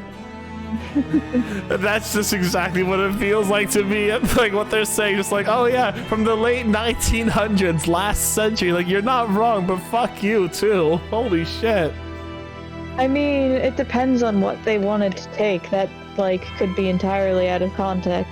Like, what was it exactly? Yeah, for sure, You know, like, I think there's a lot of merit in seeing how things originated and came out. Oh yeah, no, for sure. Like, depending, like, if it was a scientific research paper, then something from the 1900s, but like, it's just like, it's more on the phrasing rather than the actual, like, saying the thing. Like, cause like, yeah, that might be really cool to bring it out and say, hey, this is what we used to think, and put in your report or whatever. But like, it's more along the phrasings of just like, yeah, can I use something from the last century? And it's like 30 years ago, not even. It's like, fuck, man. Like, literally 30 years ago. From the last century is more than 30 years ago. But it was last century. I guess so. Like, I don't know. It's just funny. The phrasing is funny. It turned out that he was the professor's final victim, and when the autopsy was performed, Mama was present, although only as the secondary assistant. The person leading the procedure was called Dr. John H. Wilson. Oh shit, okay. That's right, my daddy. What? There's one other person present, the primary assistant. He was a visiting student from the Far East. Okay, Professor Mikotoba. Wait, a visiting student? It must have been my father, Eugene Mikotoba. I don't even... Professor Mikotoba was involved in something so important. At the outcome of that historic autopsy was the discovery of a vital piece of evidence that led to the capture of the professor. And this is the one time we see her smile. And it's very unsettling, because I feel like she's about to slaughter. She's extremely cute. Yeah, in a I doll-like feel way. like if you send her to Elijah, Elijah will take one look at the background, especially. Hold on, sending to Elijah. Give me a second. I see the little screenshotter. Copy. Katie and I want your opinions on Dr. Marie Glory. Did you definitely include the bloodstains on the dissection table and everything? Yep. It was everything. It was everything except just what's below the chat box, basically. Mm-hmm. I'll send you the picture that I sent him, so you'll know that I'm not lying. Excellent. Yeah, so I said, Katie and I want to know your opinions on Dr. Marie Glory. That's all I said. But like she does look like a porcelain doll. Like she I have a thing with porcelain dolls, like a legitimate thing with porcelain. I hate them. I absolutely hate them. And she is legitimately the most porcelain doll-like character we've had in this goddamn game franchise. And it unnerves me in my core. So I have a thing. I do not like porcelain dolls. There was a porcelain doll shop by my university when I used to go to university, and I would always like walk on the other side of the road so I could avoid it, or just actively, because like it was on the way to the fudge shop. So like I had to walk by it whenever I wanted to go to the fudge shop. But I hated it. I hated everything about that shop. It was the worst thing for my first 2 years there. I think it closed down later on, but it was the worst thing. So I had to like walk by it. I'm just like shuddering every time I walk by it. So I had to like actively look away from it or ignore it or walk on the other side of the road because I don't like porcelain dolls. And while yeah, she's cute, she's a porcelain doll, and it makes me very unsettled. Oh God, I don't like it. Nope. She's gonna stab me. She's gonna murder me. Porcelain dolls. It's the eyes. The eyes are a problem. It's also the face. It's also the ceramic material. It's also everything about porcelain dolls that are just the worst thing fucking ever. I hate porcelain dolls. I just hate them. I think they're cute. How? I don't understand how everyone thinks they're cute. Like, they're so creepy. I mean, it depends. They're not creepy though. I don't find them creepy at all. I have never seen a porcelain doll in which I could be like, I like it. It's just every single one. High end, like I mean, at most, I'm quite, like, at most, like, on the creep factor, I'm neutral, is the thing. It's like, they're not creepy to me. I saw this woman at that shop, by the way. She was carrying in a porcelain doll. She just it seemed like she has like her own porcelain doll she's carrying in, probably to get like fitted for a dress or something. And the thing was just like the size of an actual baby. And I'm like, oh, so it just doesn't. It doesn't feel right to me to have porcelain dolls. I hate them. Oh, they're like the worst thing for me. And just every like it's so uncanny valley for me. Like every muscle and nerve in my body is just like, that thing is dangerous. Like, do not go near porcelain dolls. I just hate them. Do you get that same sense with babies? With what? Babies.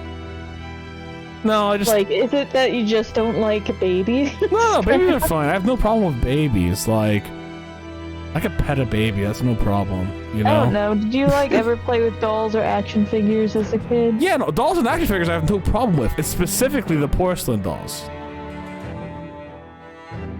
They're just dolls, but they're made of porcelain. But they're made like that's not it. They're made with such a level of pseudo realism. I don't know if I see it as realistic, just like care and delicate. But they're made so. It doesn't register as realistic to me. It registers that more realistic than like. that's it's more realistic than a Spider-Man like action figure or like a Barbie doll or a Ken doll. Like. I don't know, they just weird me out, and it's just really unsettling to me. They're just really unsettling. Ugh. No. I could do wax figures better than I could do porcelain dolls. Wax figures are way more realistic. They are. But I could deal with them better than I could deal with the porcelain dolls. I hate porcelain dolls so much. Everything about them's uncomfortable. I hate them. They're just dolls. Say again? It's just like, that's a doll. Yeah, but it's also one of the dolls that I would put into one of the rage rooms and see what I could do because I hate it. I do not like them. I don't know. It's just one of those things. It's one of those things. It's not as bad as my hate for chalk. That's a different story. So that's how they identified Geshin Asogi as the infamous mass murderer. Do you happen to know anything about that piece of evidence? Can you tell us any more?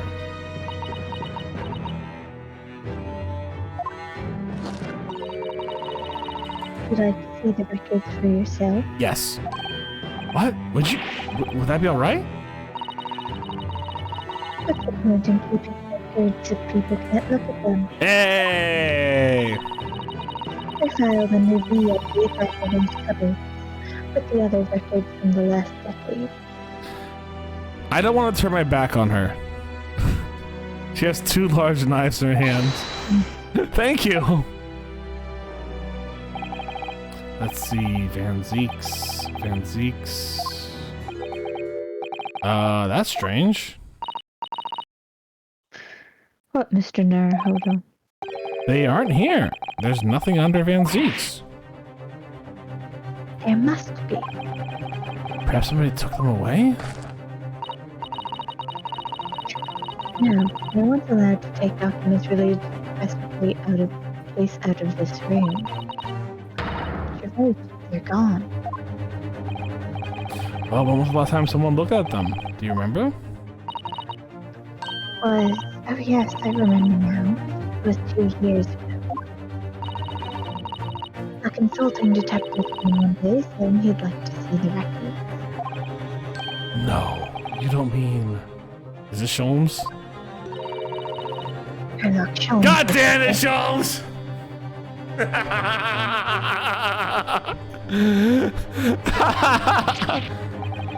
Deep down, I knew what was coming. Do you think he stole the records? Yeah. Oh no, surely not. Iris, that can't be right, can it?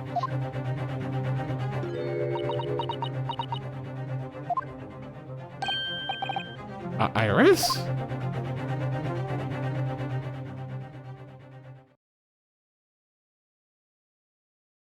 What does that have to do with the Baskervilles? Bruno. I hope you don't mind, but What is it, Iris? I just remembered something important I have to do. What is she going to fucking do? I'm going to have to leave you now. Oh, this is very sudden, Iris. Well, we'll come with you then. Oh no, there's no need. You and Bruno can take the time here. Bye for now then, good luck. That's not suspicious. Wait a minute, little girl. Me? I remember now. Friendship, oh, haven't you?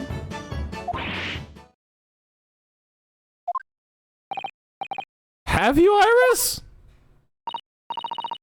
Yes, 2 years ago, when that detective came. You were with him, weren't you?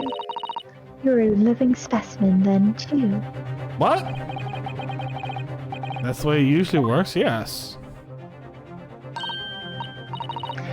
Was I? I really don't remember. Wait, why are you lying to us, Iris? Anyway, sorry, my mustache. Wait, Iris! Goodbye! I'll have a tea when you get home.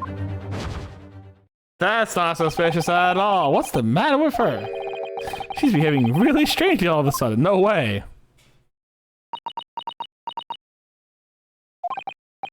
Well, in that case, we won't keep you any longer either.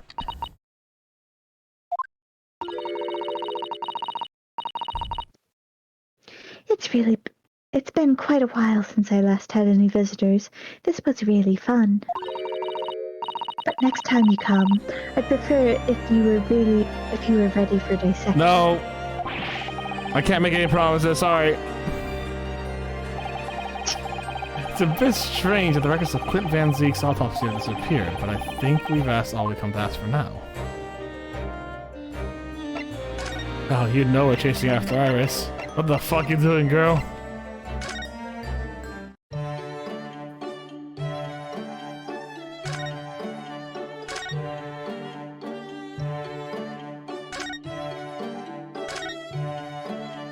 Wait, what?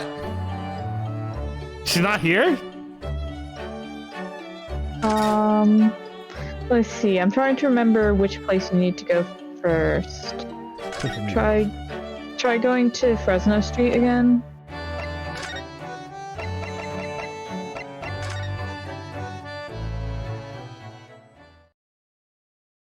Yes.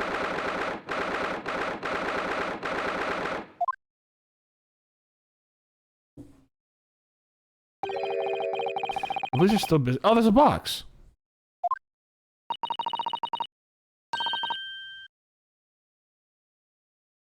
But Gina's nowhere to be seen. Where is she? Yeah, it's been blissfully quiet, hasn't it? Perhaps she's out investigating on her own.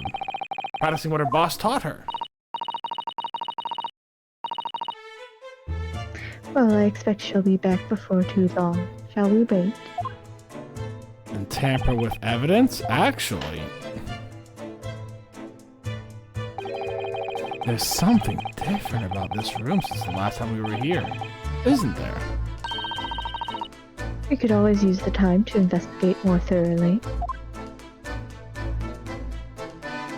I wonder what it can be. This little trunk wasn't here before, was it?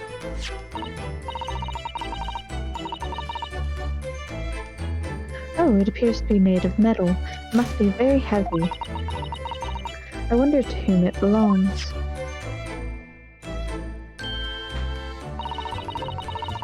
There's some initials on the outside, look. T.T. If that's one of the policemen, if they know how it came to be here. Oi! What do you think you're doing? Hi, Gina! That's my trunk, that is, and hands off. Gina. What are you... Where were you hiding? I don't know, you leave something unattended for a few seconds and every Tom, Dick, and Harry has got his greedy eyes on it. Yeah. It's a wild guess, Gina, but What? Spit out, Odo. it's fair to say that you've only owned that trunk since this morning's trial. What? What are you trying to say? Come on, this trunk goes with me everywhere. Always has. Where have you been the last year? Uh-huh, sure. Try not to incur your wrath mainly.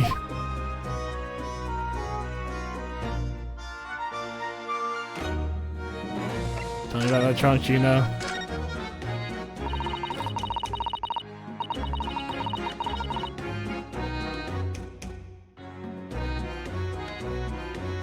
You should have heard them talking at the yard now. They should be ashamed of themselves. Hi. They're saying there was the boss who killed all them bludgers. Ah, you mean the whole Reaper thing? Yeah. Apparently, the boss was investigating stuff no one else at the yard knew nothing about. Stuff to do with all of them criminals what got off scot-free. Yeah, the ones that prosecuted by Lord Van Zeeks who used bribery and corruption to evade conviction. Well, obviously, that was that bloomin' Reaper giving the orders, weren't it? But why would people be suspecting Inspector Gregson of being involved in the killings? There was a notebook in his office. Oh no, this doesn't sound good. It had details about all the crimes that have been pegged as the Reaper's war. What? Yeah. Did you see it, Dina? Did you see that notebook? They wouldn't flame and let me, just cause I'm just an apprentice, apparently. It was me who found it, and he was my boss. That's right. I was pretty about it, so I sneaked a peek at what's there anyway. I thought you would have just stolen it. Actually, I'm not gonna lie. Like, where's the person who just goes in your pocket and steals a $5 out of there? Oh. That's our Gina. I love how Naruto is just like, yeah, you go, girl. So you managed to see what's written inside Gregson's secret notebook, anyways, did you? Well, I see it. It's my right to read what he wrote. He's my dad. He is my dad. He's my dad. What had he written, Gina?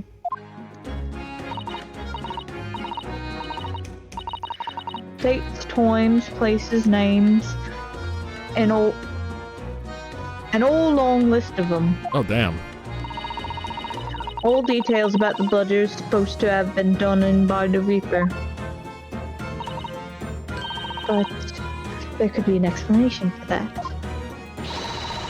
Perhaps there was a record of the inspector's investigations into the Reaper's activities. Exactly, that's what I said. That's the first thing you'd think, right? As it happens, it was full of names I recognized anyway. Oh, dear. Well, the Reaper's targets are almost exclusively known to leaders of London's criminal underworld. Well, yeah, but there's one name right at the end that was a bit odd. In the list, you mean? I'm pretty sure the date against it was 31st October. Oh, God. Oh, the day before the inspector was found dead. So what's the odd name? Weren't like a name I've ever seen before, or something like, Oh, God. You know what it's gonna be? It's gonna be, I know what it's gonna be. I'm gonna call it right now. It's gonna be Sheshiro Jijoku.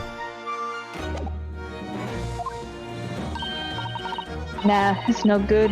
I can't remember it. Don't think it was an English name, put it that way. Oh dear, what a pity. Never mind then. Back to learn. There's something else too, I don't know if it matters, but same name coming up over and over. Shin, it was. Don't suppose it means anything, but... Assassin.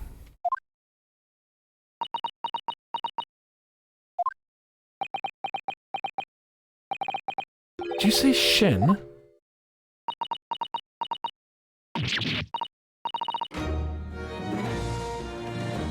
Eh? What? It does mean something. But Vanzix knew the name too. He mentioned her as well. The woman who actually did the deeds. Now we find out her name appeared in Gregson's secret notebook.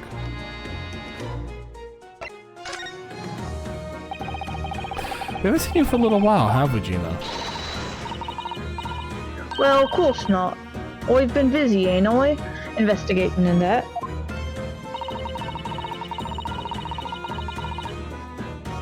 The lads at the yard are trying to trace the boss's movements the day before it happened. The day before, that would be the undercover investigation to the Red-Headed League then.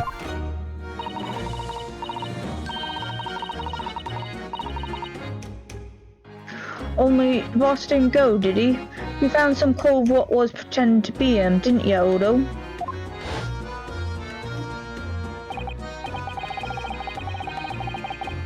Yeah, unless the name she's reading was one of the red-headed guys from like France or Italy, then maybe it wasn't Seishiro, but like either way, we haven't seen Seishiro for a day or two, and I'm a little concerned is what I'm getting at. Yeah, it was Mr. Vigil who was actually at the park on Lime Street that day posing as Gregson. Again? No, I just... Oh. burped. Well, anyway, I ain't the only one turning stuff up.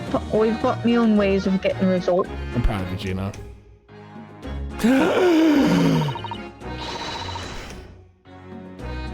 When me and my partner get together, there's nothing we can't track down.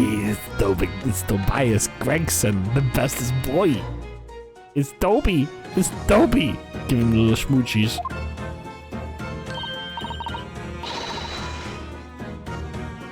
Oh, little Toby. He's such a faithful friend. I love him.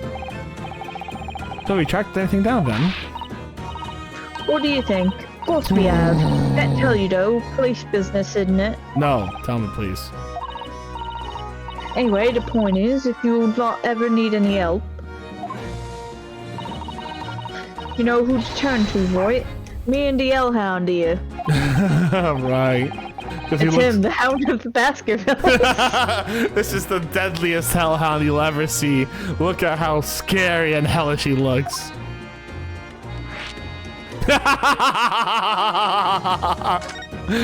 Hellhound. Tell me about the Hellhound. Little Toby, the goodest boy. Please. About the Hellhound there.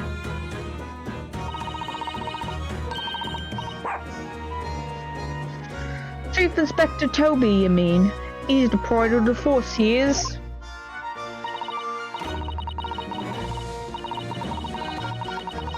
In Japanese, police dog means something quite different and not altogether nice to those involved in crime. But here in Britain, it's a wonderful compliment, it seems, or a canine at least. It should be, after all. In the Great Exhibition case the other day, it was Toby who managed to locate Drever's workshop.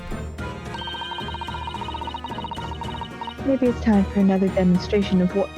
Maybe it's time for another demonstration of what this super dog can do, eh? I got too many voices and Katie's not very good at voice acting, I tell you what.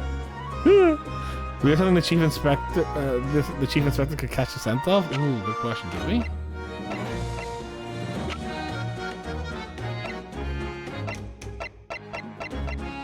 Actually... Take that! Well, Chief Inspector Toby, if you wouldn't mind having a sniff of this. It's a fucking Toby gun, let's go! Might be a little too keen, don't you think? What? The Chief Inspector made short work. Oh no, he is a hellhound! He just attacked Gina. Rip Gina. Oh, look what he's gone to. Oh my, that trunk clearly still has a very strong scent of Inspector Gregson. In other words, it must have belonged to him.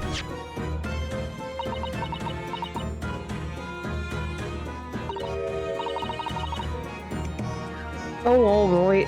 It's fair cop, I suppose. And you nearly got away with it too. But we're for us meddling kids in our dock. You always talk. Oh. Talk so proudly of Chief Inspector Toby's nose and what it can achieve. Would it not cross your mind that he might identify something that was right next to us? Yeah, that was a bit of bloomer, weren't it? That's enough now then, Gina. Eh? I think it's time you told us the truth about that trunk. The metal trunk, there we go.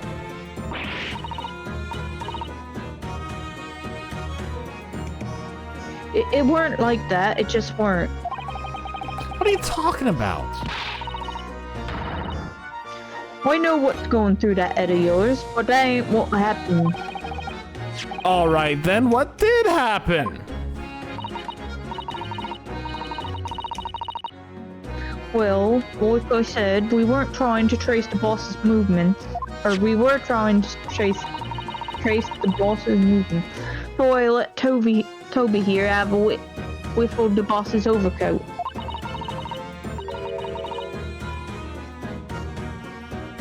As soon as I done that, he went off like a shot. Straight to that sandwich. What? To a sandwich?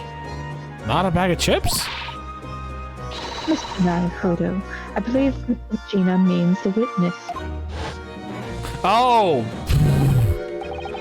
I forgot about. Oh, wait, yeah, actually, I forgot about that sandwich, yeah.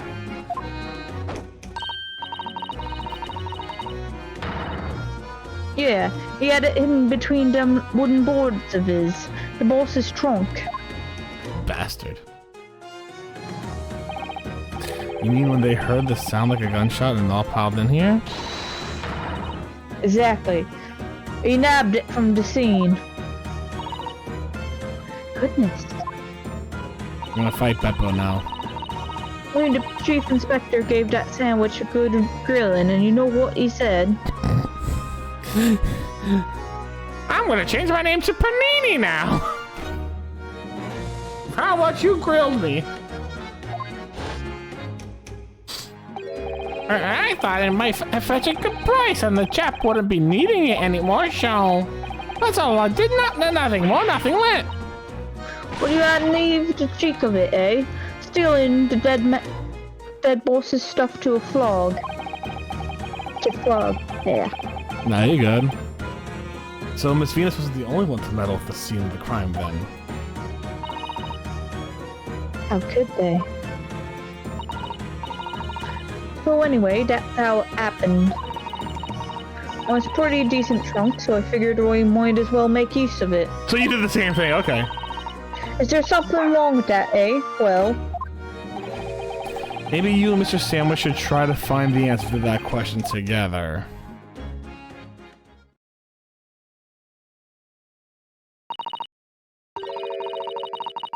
I think perhaps the trunk should be turned over to the police, don't you?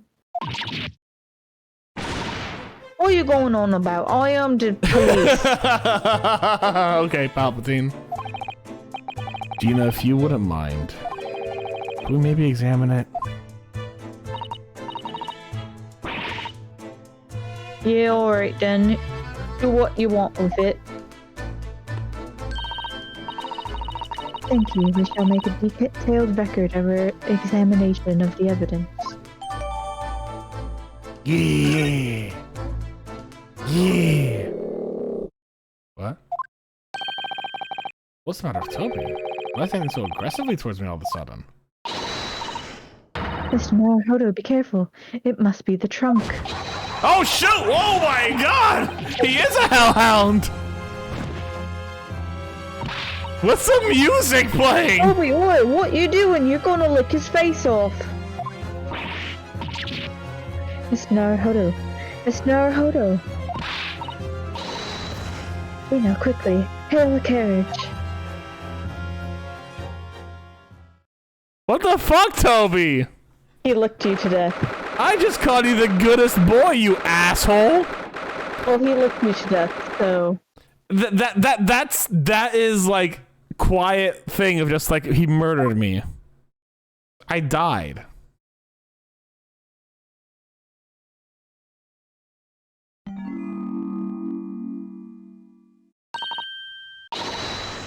Oh, Mr. Naruhodo, are you alright? It seems like you died. Mr. Sato. Ah, conscious again at last! A blessed relief, my dear fellow. After all, to drop dead after a moderate licking by a small terrier. Most unseemly.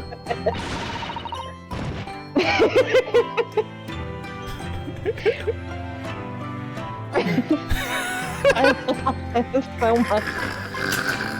What Azor is it supremely is irrelevant here, Mr. Sean. Oh, Jesus Christ, this man.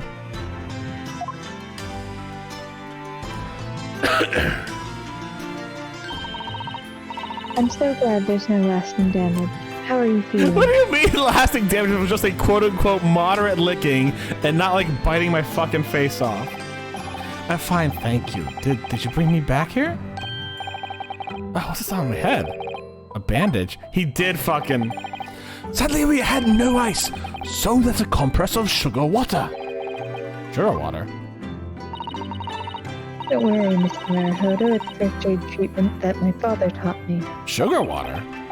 Oh, thank you. So let us make tea when you're up for it.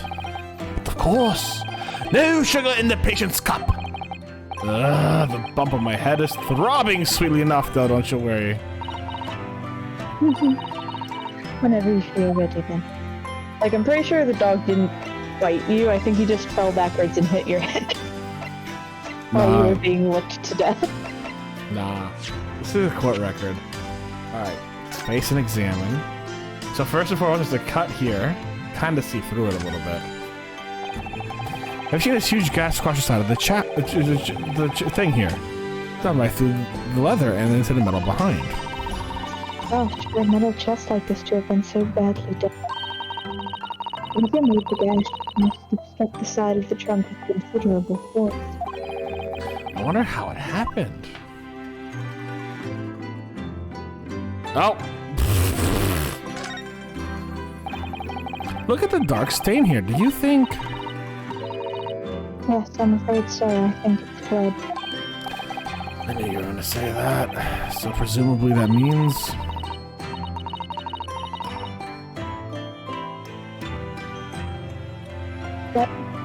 That this was presented at the scene when Inspector Gregson was killed. There's logical conclusion, yes. To think Gina's been carrying this around with her. Didn't know any better. I suppose it does look like a grease stain from all the fish and chips.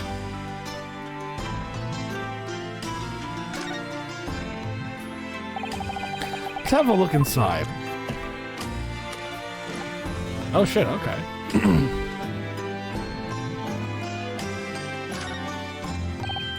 Look, there's something inside. Oh. Oh, let's see. Appears to be a passport authorizing him to travel overseas. Aw. Inspector Gregson about to go on a trip abroad then? Perhaps the date of his departure might tell us something. That was... Oh, What is it? for travel on the 31st of October, just one day before the incident. What, really? Well, let's look at that. That's a sure. Gregson went to France the day before his body was discovered.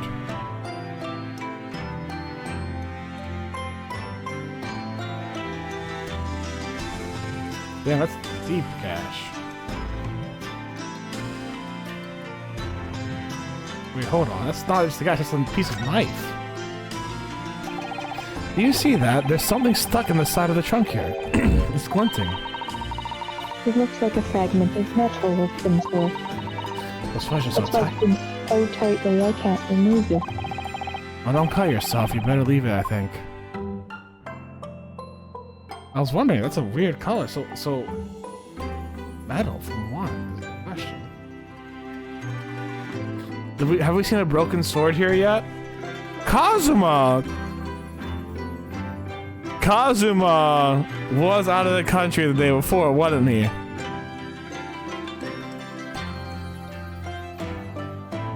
Is Kazuma the murderer?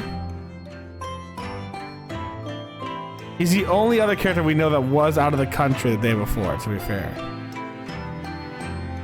Alright, let's look at that passport. Oh. Oh, they gave us his passport number. Now we can steal his identity.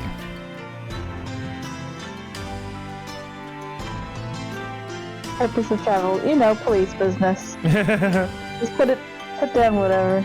Yeah.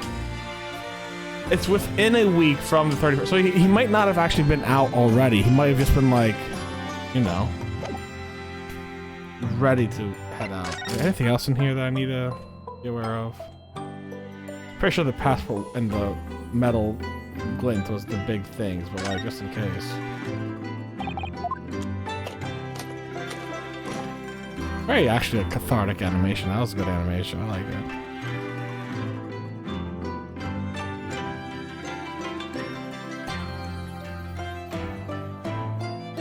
I think we've gone through this box enough. All right.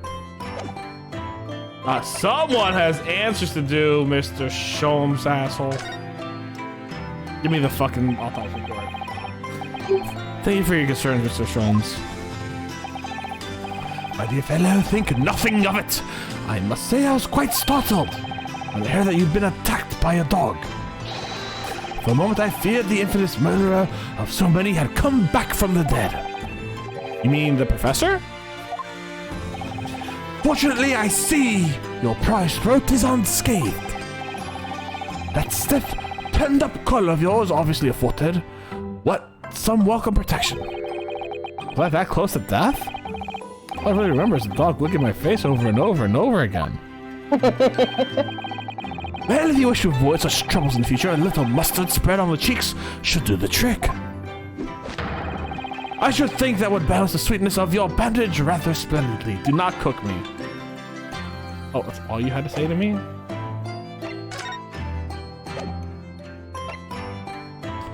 Yes, we're moving downstairs. Yep. You're not ready. I'm always ready. Her mit dem Schwarzbiergebot, brodend wie ein Feuerberg, den Schlund es mir verbrannt, ach Hopfen deine Wut. Her mit dem Knacker ich befahl, hat wie ein What is this song? Diamant den Zahn entzwei es brach, o über deine Wut. Herr dem Scheid hold dich gelob und auf I did not know den this song. ersten Streich alle Seiten. But I did not expect this song or a song like this to be playing here. What? What on earth is going on in here? Am I having a bad dream? Ah, no, it's an old German folk song. Rather a fine rendition, I think. That's the least of my concerns. I will. Iris, what's the matter?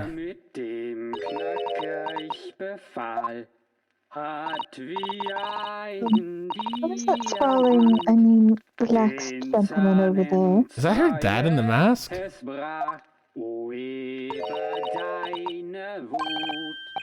Iris, is she even listening? Excuse me, sir! I do apologize for troubling you whilst you're singing so merrily, but would you be kindly enough to explain the situation? Well, that worked. A crooning gentleman and a mute young girl. A rather tantalizing juxtaposition. And one appears to have incited the gods of deduction within me to find their voices too. Ah, Mr. Sholmes, do you mean? We're gonna dance. The strains of reasoning within me are now playing as a delightful duet. One melody sings of a reunion full of nostalgia. Is that the actual Wilson? What's the other? Is Merle's theme of the great secret you're trying desperately to conceal? Iris. No, that is Mikotoba. She's turned as white as the sheets.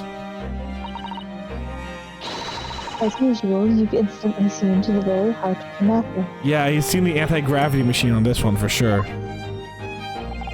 And by the time my own brief performance is over, I feel sure this gentleman's song will reach its finale. So then to Music Land, where all the sweetness and delicacy and harmony. Pray do enjoy Sherlock Holmes' latest Logic and Reasoning Spectacular.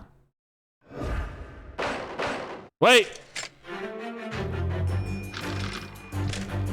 Topic 1, man's identity. Oh my god. So he's a German. So, alright, stop. Whoop. Alright. So, how about we save here? Take a 5-minute break. It's 9:15. Are you going to go on more after this? Largely because I want to get through this dance because It's a good one. very good, and you get a little interesting thing afterwards Alright. that I think would be a fun cliffhanger to leave on. Alright. So we're going to do a 5-minute break. Guys, go drink, go get water, go get all that stuff, use the restroom, whatever you got to do, and we'll be back soon, alright? See you in a bit, guys.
And we're back, everyone. Hello. Let's do this dance induction, see what's going on, have a great old time.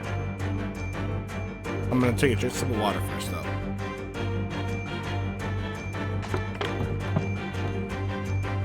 Firstly, we consider the gentleman's nationality. Clearly, he's a German with no grasp of the English language.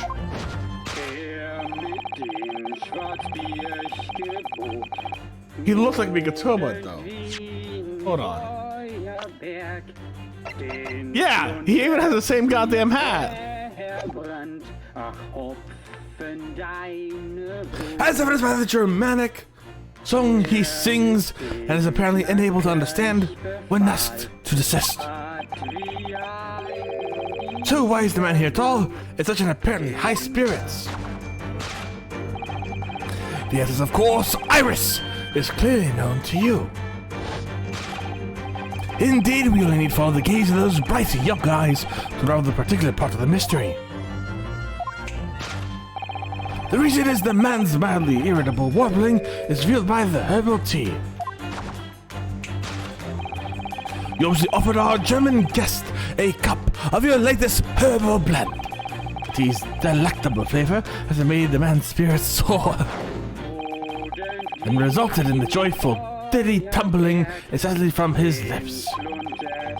I eagerly wait, sampling the flavor myself, and may join the fellow in a state of elation.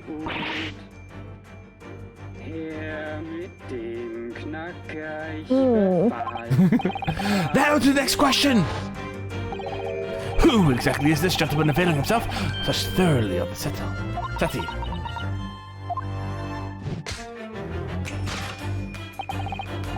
As it happened a number of years ago now, a certain gentleman of Germanic origin engaged my services in solving a particularly delicate case. He required the retrieval of letters once sent to an acquaintance that he might have proved problematic. In order to conceal his noble identity, he also arrived in my office in a mask. The gentleman's name was Wilhelm Gottsched Schicksen von Ornstein. What the? Thought that was a common thing. The King of Germany. If my memory serves, the mask worn by this gentleman is identical. It's not! That's Kazuma's mask. That's Kazuma's mask. My dude. Shelves. Listen. Alright. You want to know why I think he's making such obvious mistakes? He's bored. He wants company. So he's doing these dances with you on purpose. He's just like, I'm gonna fuck up 90% of everything just so we can have a dance because I'm bored. And Naruhodo's the only one who humors me anymore. It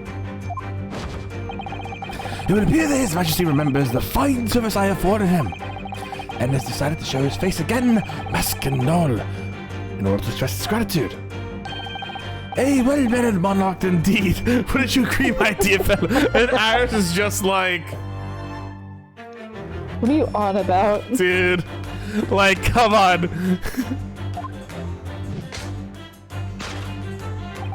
So this masked visitor is in fact my former client, the King of Germany. Indeed, his son is currently in London as well, enjoying the wonders of the great exhibition. Oh, you're not gonna say the whole name this time? Thank you. Girl silence. Okay, cool. Which leaves us with one remaining imponderable yes, you, young Iris. But your apparently inexplicable silence is unable to hide the truth. It's got a little pout, it's kind of adorable. Yes, the reason for your muteness is concealed inside the knapsack. A £5 note, I believe I must say. As your compatriot, I am deeply saddened. It would appear that you've allowed yourself to be bribed into silence by His Royal Highness. As if you wouldn't take the money. Earning yourself some spending money in exchange for keeping quiet about the king's secret. Is she eating something? I feel like she ate something. It's not a pout she has, but her face is literally stuffed. And now the final piece of the puzzle. What's the secret you strive to hide with your silence, Iris? Ah, yes, you'll need to follow that brief involuntary twitch of the eye to find the answer.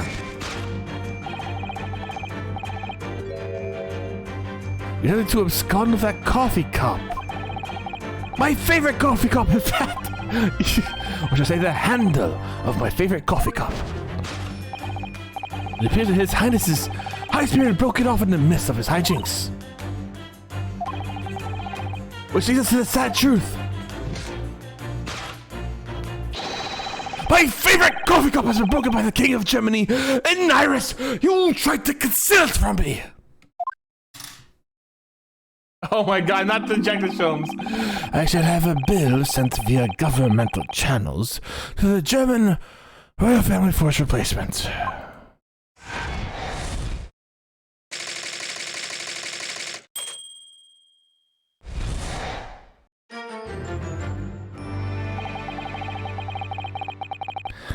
Thus concludes Herlock Schlom's great deduction of this painful puzzle. I give up. Katie, this man.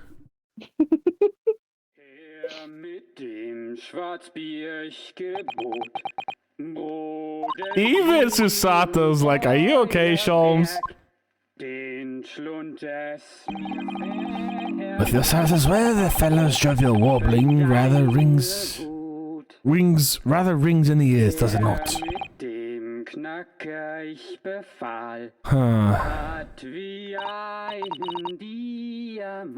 Mr. Sholmes, that was utter bullshit. Honestly, something does rather trouble me. Pray, Mrs. Otto, do tell! His Royal Highness doesn't appear to have moved the muscle since we arrived. Ah. And you haven't said a word either, Iris. Mr. Sholmes has it right. You might as well owe up to it all now.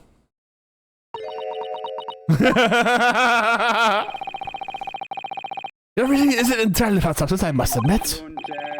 And one other thing, Mr. Sholmes. Yet another grievance, Mr. Naruto, surely not.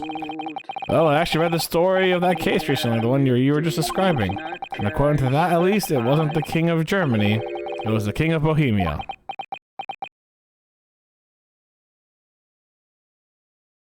What? Goodness, was it? Right, the prince was there last time, right. Master Gotts, the prince, testified to that in court. In his words, I have come to see the great exhibition all the way from my home in Bohemia. Well, Mr. Haruto, I don't see race. I don't see why the King of Germany can't also be the King of Bohemia. Or if you could have a son from Bohemia. I would ask you to keep that minor error to yourselves. It could easily become quite the scandal. I believe, Mr. Naruto. That's our turn now to make some corrections to a number of minor errors that may have slipped in. She's not even saying he's great anymore. She's just like, yeah, we gotta fix this now. Even when she was willing to admit he might be slightly wide off the mark this time. Although it's clear that Iris is definitely hiding something. We need to find out the truth behind this mysterious scene. But one truth is incontrovertible. My favorite coffee cup is no more. So, shall we embark again? One joint presentation of Herlock Sholmes' logic and reasoning spectacular. Course correction, yep. See, I love how on the first time you do it, it's very on topic to the actual fucking scene. And now, as we get further and further into the game, everyone is just slightly more off topic or seemingly off topic than it was before. We've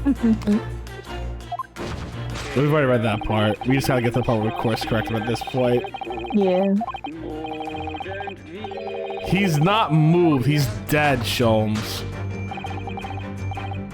Sholmes, he's dead. Did he break the Stradivarius? Because he's looking in the direction the Stradivarius would be. If he fucking broke the Stradivarius, she's gonna be like, he's gonna be really pissed. So what is a mix of herbs that give you the urge to sing?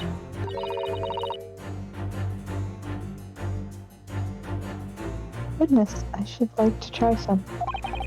And I'd like to hear your singing, but this man, so how long does he intend to keep up with that tune, do you suppose?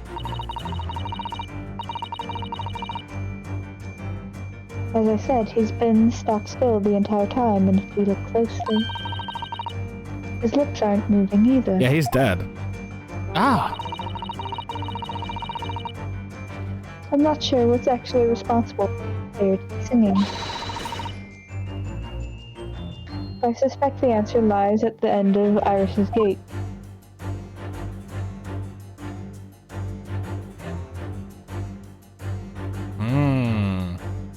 I wonder what can make a noise. Like a gramophone. Wait, this! Excuse me. Is a gramophone, still rarely seen in our own country.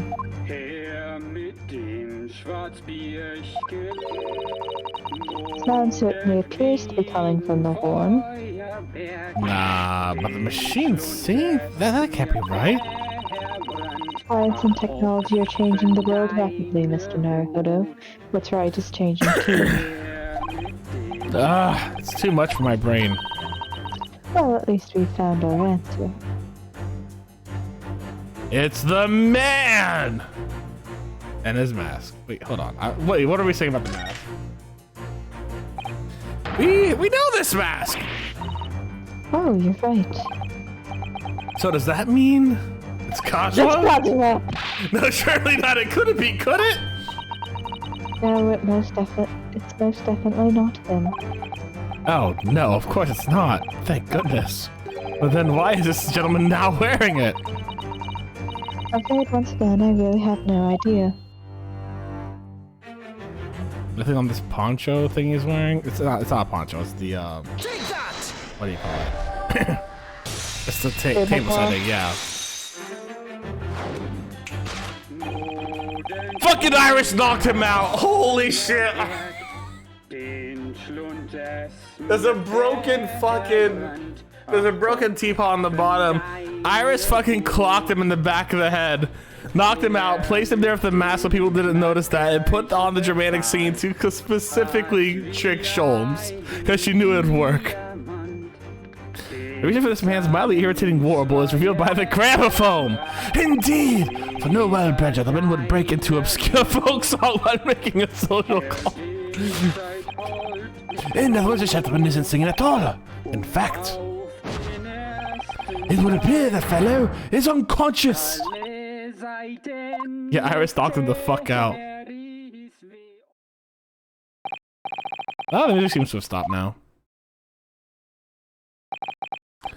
I ask you, Mr. Naruhodo.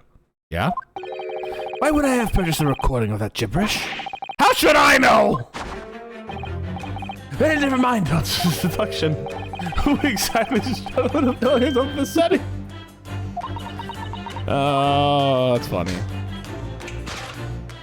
Yep, let's get to the let's get to the part where I gotta fix everything. It's my warranty engagement service. Yep, the king of Germany.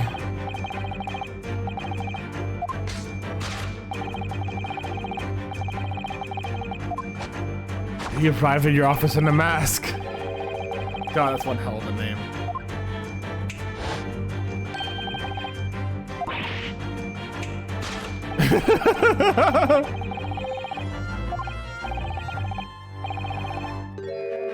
She's just like, what? Although we clearly established that it was actually the king of Bohemia. It seems Mr. Sholm intends to persist with his Germany theory for some reason. Come to think of it, I love how they just like justify the not wanting to rewrite every single sentence after you prove one thing wrong by saying Sholmes is just insane. It's great. Come to think of it, the young person was wearing a mask too, wasn't he?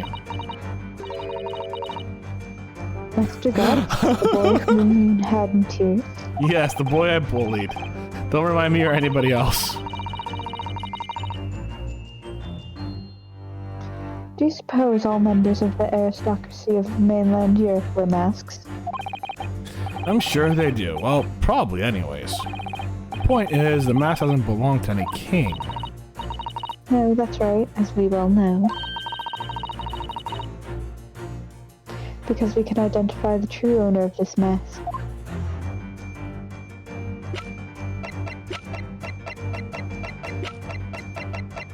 You went by him. Oh, did I? Oh. There he is. Take that!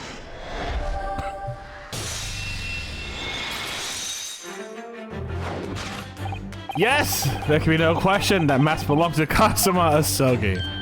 In other words, my German king friend. It's sublimely in other words, my memory's sublimely unreliable. Only you can try to make that sound positive. Kazuma's has been languishing on the metal chest for several days, though it doesn't explain why the gentleman here is wearing it now. But it is now a simple matter to determine our guest's true identity. After all, the gentleman is unconscious. We need only excuse ourselves in advance to let the mask appear underneath it. Yeah.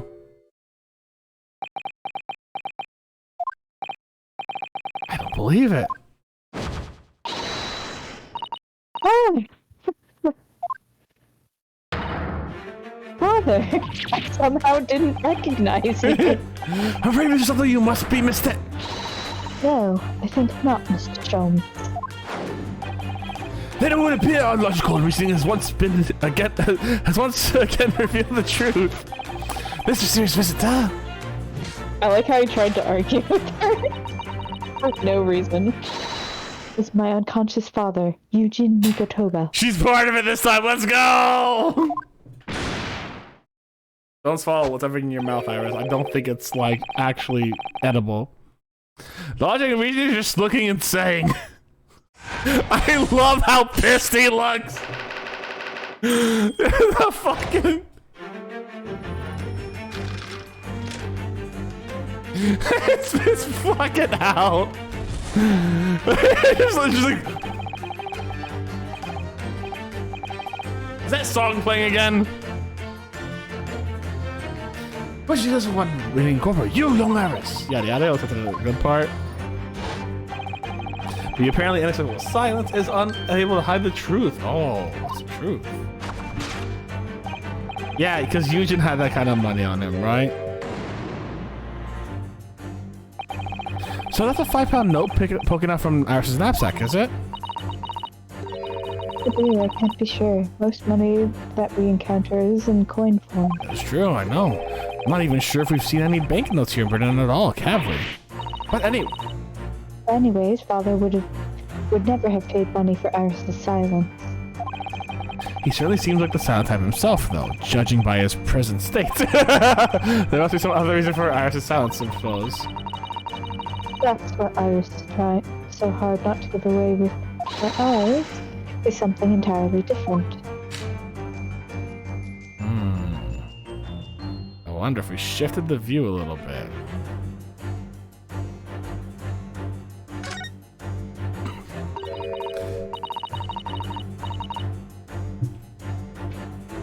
This metal chest, it contains important documents, doesn't it? And it's opened. Yes, these are all the cases Mr. Sholmes has worked for over the years. Written up by Iris' father, if I remember correctly. Iris insists the chest is kept locked at all times. She never once tried to show me inside. Well, its contents are invaluable to her, I suppose, and entirely irreplaceable. But look at it now.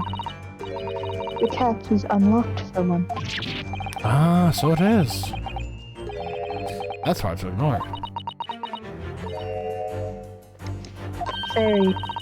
I've never seen that chest unlocked before in all the time we've been staying here at Baker Street. Take that!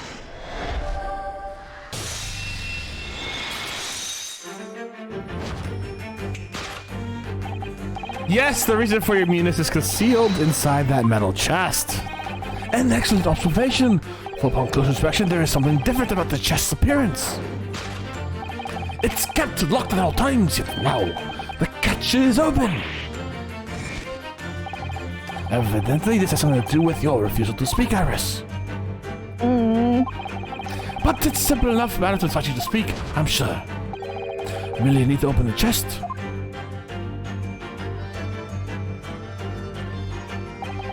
Here we go. No, Hurley, don't.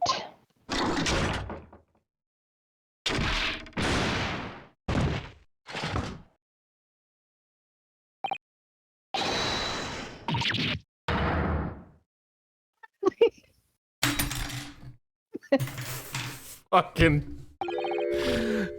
He's dead! Fuck, man! Oh my god! Katie. Yes. I now see what happened. Oh? I think Mikotova tried to open the chest and got hit with that booby trap. And I think Hurley just did too.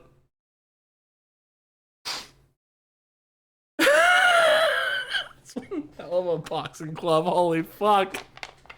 They look very cute together lying on the sofa though, all snuggled up Oh, like that. very They cute. look very cute. He did it on purpose, let's be real. Oh, fuck. Never. Oh, Hurley, I told you not to open it. Ah, so you found your voice now, Iris. Oh, In other words, what just happened clearly reveals the truth here. Yes, the real reason for your silence until now is... this is somewhat different to the usual dance of deduction you perform with Mr. Sholmes, isn't it? Just a little. While he's left me alone on the ballroom floor, I have to dance this next part solo. And anyways, I need to get to the bottom of this for my own peace of mind. Now then, Iris isn't using the silent type, so... I mean, you don't actually know the answer yet, despite that knowing pointed the finger before. Miss Osato. Sometimes the man needs to point his finger first and think later. Oh well, if you say so. Oh, they're gay! Unless it's two dead bodies on each other. But I just think this KSG, you came in at the wildest time. It's something He special, did it on KSG. purpose, we can all agree. Sholmes Yeah. did it on purpose. Sholmes did it on purpose. We should better examine Iris more closely and try to rescue the situation then. Oh, fuck, that's funny. How you doing today, KSG? I hope you are well. For a second. There we go. Alright, so there's this skirt.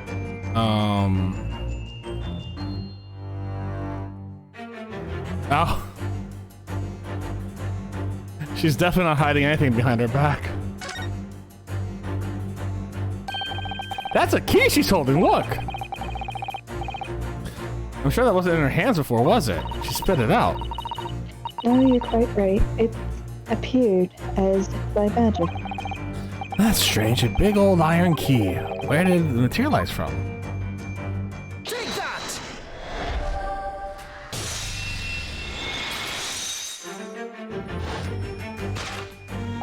Yes! The real reason for your silence until now is that key behind your back. Oh, When Mr. Sholmes was thrown into the air before. Here you go, Casey. Here's your answer. You just called out to try to stop him. You slipped something out of your mouth. That something is the key now in your hands. No doubt the key to the chest. you're so clever, Bruno. So now it becomes clear, thanks to Mr. Sholmes' graphic demonstration.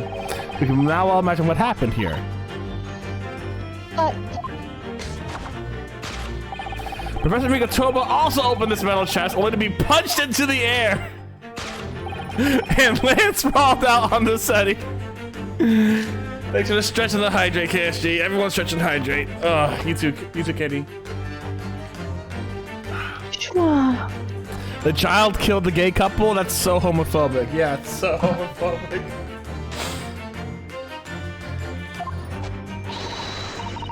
But wait, that doesn't explain all the facts, because I'm stupid. What about the stylish scarf and the cup of tea? And above all, why would he be wearing Cousin Musamma's mask? Well, for those curious details, I can think of only one explanation. Clearly, an unbelievable miracle took place in this room. Isn't that right, Iris? Consider how the room was arranged before this whole painful experience took place. But Professor Rikotomo opened the chest completely unaware of what awaited him inside. The mask was flung into the air just as he was, only to land neatly on his face while it fell back down. The teacup jerking through the air ended up with unconscious Professor's finger. You mean to say that stylish scarf? It's actually just a tablecloth. This is the great detective's office after all, a place of miraculous deductions. I do think that,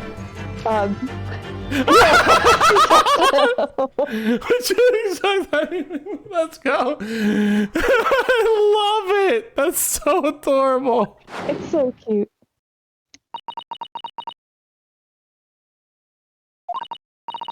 Yes, you're right. It happened exactly as you said. Yo, they did an anime post KSG. Brilliant, Runo. Thus concludes your Nosuke Naruto's great deduction of this punchy puzzle. So then, why don't I make a fresh pot of tea for us all? Oh, you're not leaving that quickly. Objection! And he's awake again. An admirable performance, Mr. Naruto. But in the final act of the show there, you rather missed everything of importance. Mr. Sholmes! God damn it, Sholmes is alive. Sholmes is alive. He did it on purpose so he could come in at the very end and be extra. If you would cast your mind back to my earlier deduction, shall go back to being homophobic and stab him. No, only punching. Only the big comedic punching glove. No stabbing. Iris! You're hiding a great secret! Oh, we forgot about this part, didn't we? Oh, She is, from the look of her face. Just shows left right, whatever the I space. love this look. Look at him. He's just like, huh? Huh? Huh, kiddo? You want to tell us what's going on, buddy?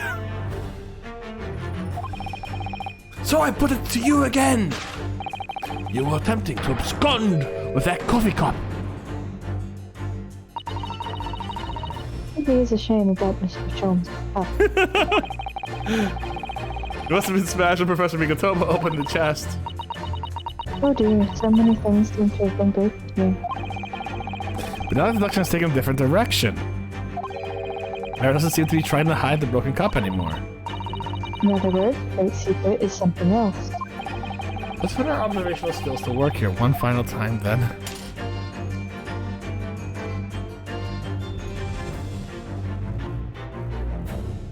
That was an accident, actually, when I pressed that down button. I'm not gonna lie.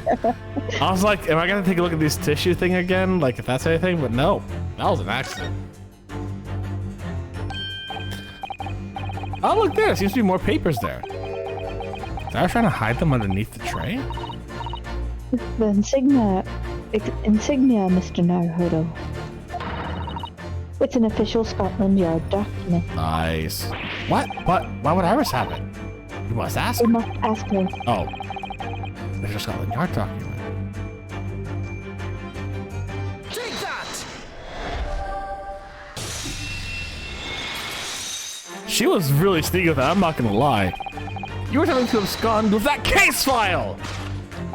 Iris, as you know very well, nothing escapes the attention of a great detective. Oh no.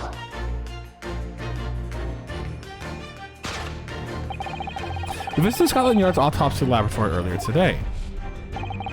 And Dr. Gorey informed us that the autopsy report of Clint Van Zeeks had gone missing. Clint Van Zeeks? Yes, I do seem to recall.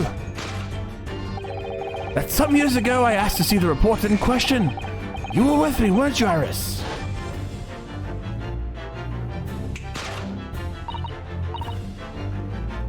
I mean, it was you, Iris. Those papers you have there are... I'm sorry. Forgive me. Did she accidentally steal them like 2 years ago when she was 8? Find the case file. Oh, poor girl. Elementary. Damn, they couldn't even let Susato have the fucking abduction complete scene. In truth, I would like to have thought could have predicted the booby-trapped chest. But it caught me completely off guard! I was very nearly the late consulting detective Herlock Sholmes!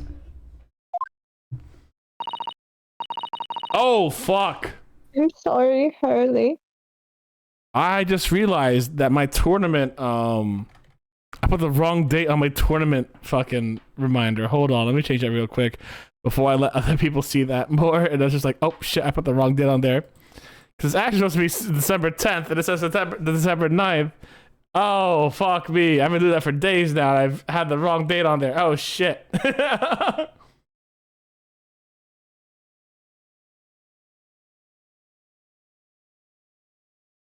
December 10th at 5 p.m. EST. Save that.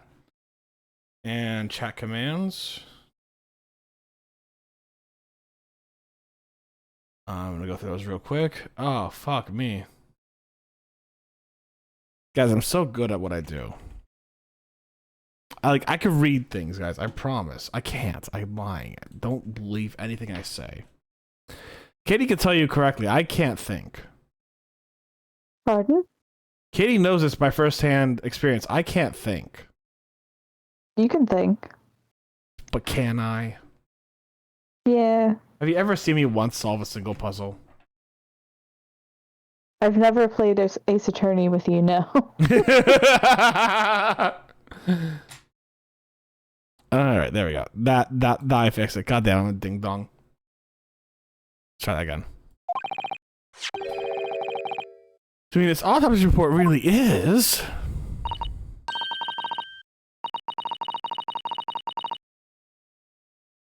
Yes, I took it from the lab, even though I knew it was very important.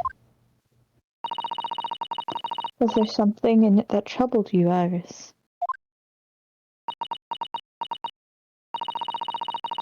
Not exactly something that troubled me. Something I'd been looking for. When I saw this report, I saw the writing in it. I knew it was Daddy's. Aww! The writing. Your father's writing? What do you really mean?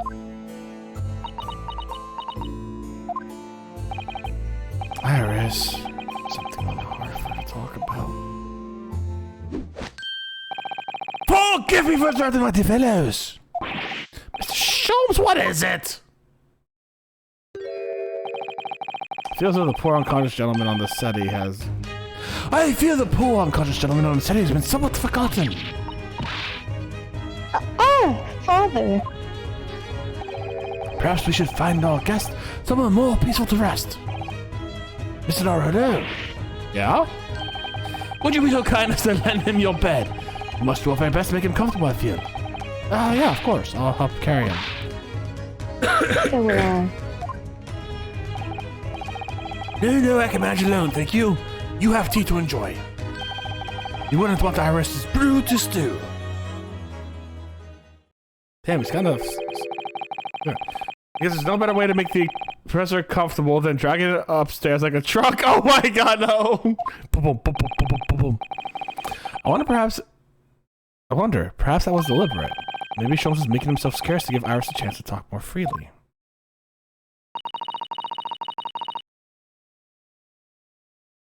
We must use this opportunity to talk with Iris.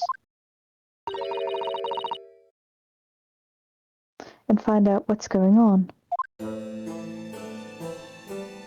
Let's talk to her. Would you like to tell us about it, Iris? About your father?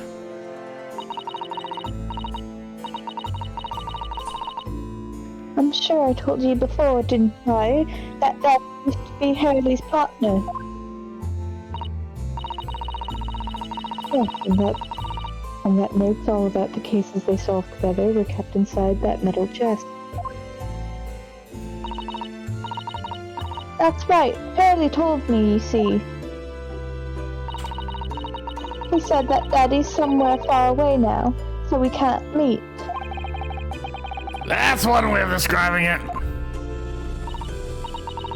Then, when I secretly unlocked the chest and read through the papers inside, I started building up a picture in my head of what Daddy must be like. Well, that's only natural.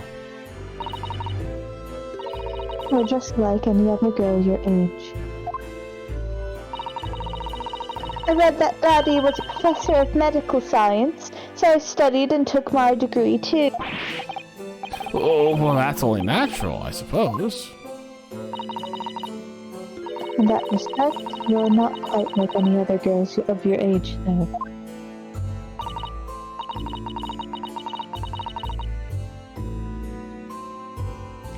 But there was one thing I could never find out. Daddy's name. What? Oh. His name wasn't anywhere on any of the notes he'd made about his works with Hurley. What? Wait, you couldn't find your father's... That is legitimately somewhat confusing. Like, what?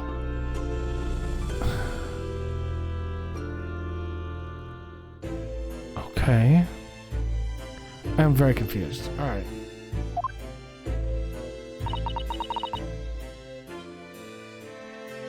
And one day... That's what happened, is it? When you saw this autopsy report, you finally managed to work it out. Right?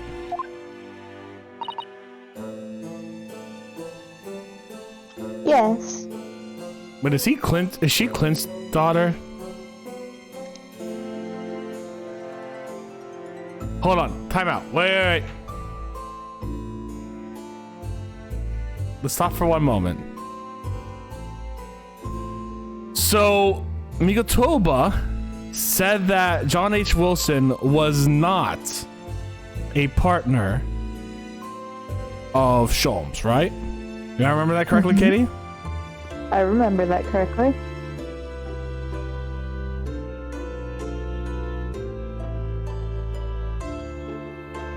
And she's 10 years old.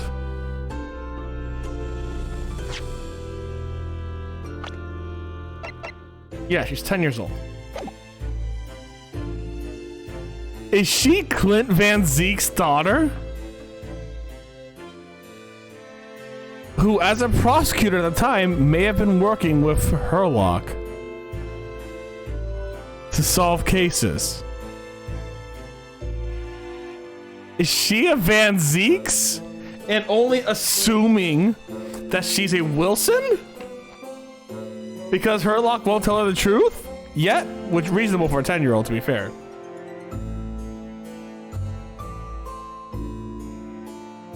Is she a Van Zeeks? Did you start giving her a Dracula accent? God, that'd be hard to force in with her accent. Yeah. There was a handwriting in the report that caught her eye.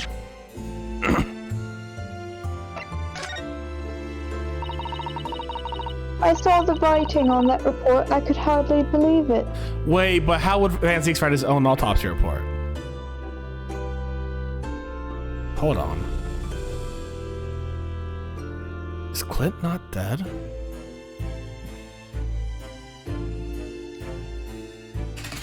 Hold on. Why don't we click through and find out? Is Clint not dead? I know that handwriting, I thought to myself. It's the same as the writing you've seen on your father's case notes. Exactly. I was desperate to compare the two properly. I needed to see them side by side. I asked the doctor in the laboratory, but I was told I couldn't take the report away. Even worse, I was told that that was the first and last time we'd be allowed to even look at it there. So you decided to steal it.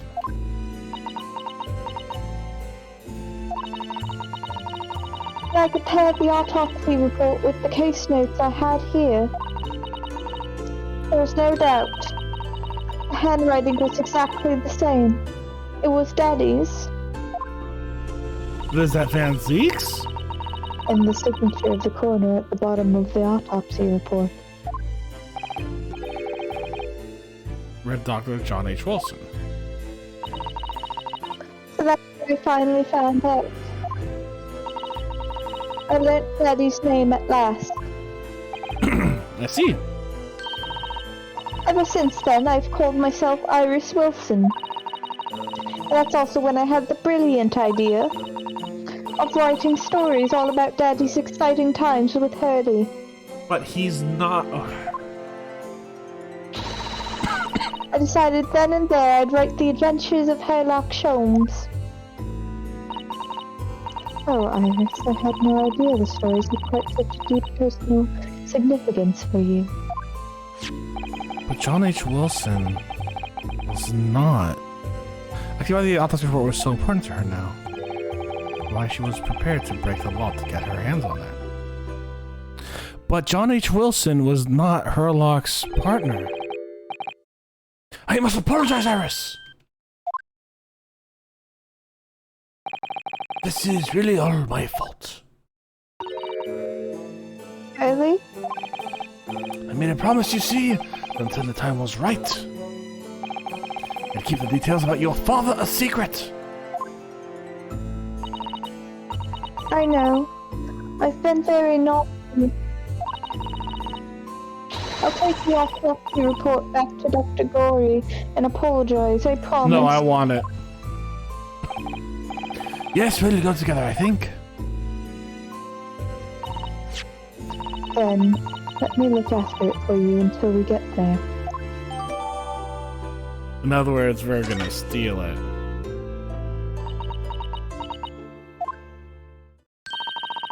I must go and water my herbs, I think.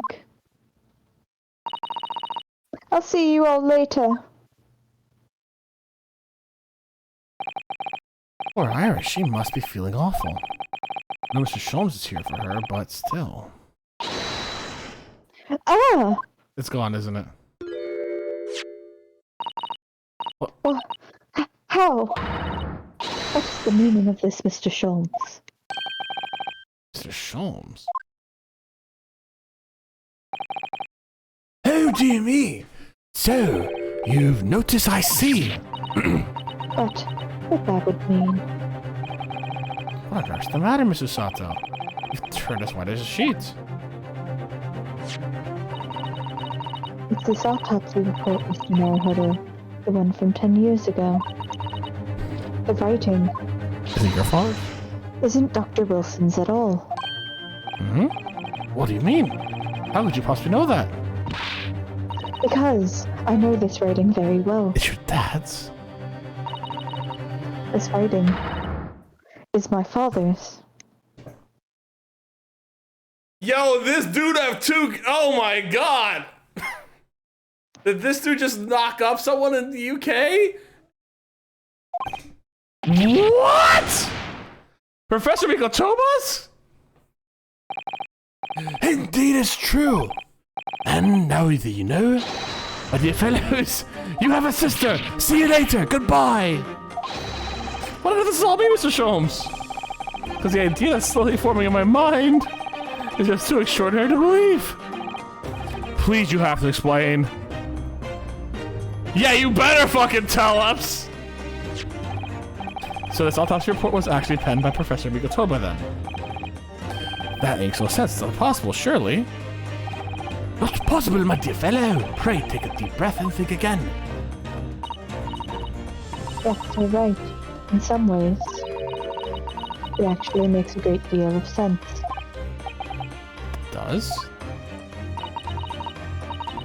10 years ago is when Father returned to Japan after his extended study tour in Britain. And prior to his return, where was Dr. Mikotoba engaged? And to whom? Me! Of course! He was assistant to Dr. Wilson's laboratory, learning about forensic science. And as he would have aided with the section work, making detailed notes, which would be assembled, into the full autopsy report. Once the work was complete, the head coroner would check the contents and put a signature on the document. In other words, the only writing of Dr. Wilson's in the report would be his signature at the end. I see.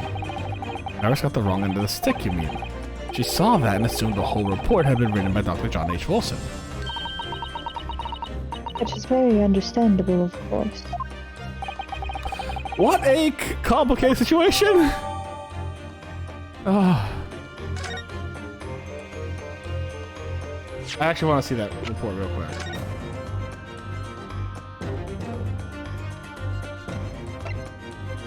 He'll stab him to the heart. Other superficial losers in a duel.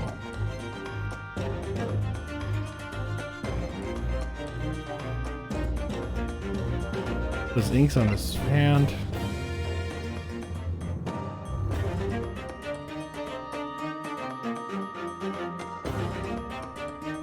What was the vital evidence recovered from the victim's stomach? That doesn't help us. Oh wait, hold on, wait, let's see that signature. Okay. Hey, who was your partner, bud?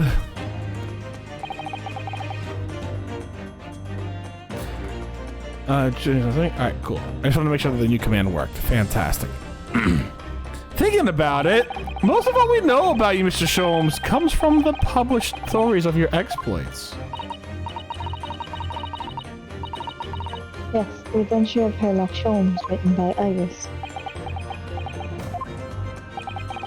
And we really have no way of knowing what fact and what's fiction. Most troubling for you, my dear fellow, I'm sure. But what about the supposed partner of yours? Did he really exist or not? Ah! You've come straight to the point, I see. And please come straight to the answer. I believe Iris explained it all in her installments. He was a trusted comrade, the only person I could truly have called a friend. And did this partner of yours truly make a record of all your cases? Are his notes really stored inside that metal chest? Absolutely, my dear madame. Absolutely. So, where's your partner now? We rarely meet. You see, he lives on the other side of the world.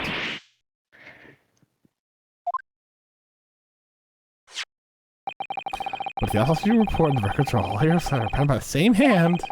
If the autopsy report was written by, though not signed by, your famous partner, that'd be only one logical conclusion. Pray impress me. Get some water. Your partner would have been Yujin Mikotoba! In other words, Miss Susato's father. Upon my word, Mr. Naruhodo! Yes? You are coming along wonderfully. You have hit upon the method at last. You've only grasped the art of deduction. You mean to say... Allow me to introduce you. Oh shit, you're awake? To my great friend and partner, Mikotoba. Professor Mikotoba? He's awake! I'm getting kind of tired. This is kind of the point I wanted to hit upon. Oh, okay, all right. Fuck, save. There we go. I was ready to go forward, and you're just like, Steph, no. Steph, please, no. Give me a break. Give me a break. Okay! I did want to hit here, but... Oh, no, whatever. It's fine. We'll leave it there. Holy shit! Mr. Naruhodo, I have been fucking with the Japanese for nearly a decade. Potentially literally. Fucking hell! Alright. We're gonna raid someone. I fucking my brain. My fucking brain, dude. Remember before when I was like, this game likes to mess with your expectations? Yeah. Yeah, it certainly does, doesn't it?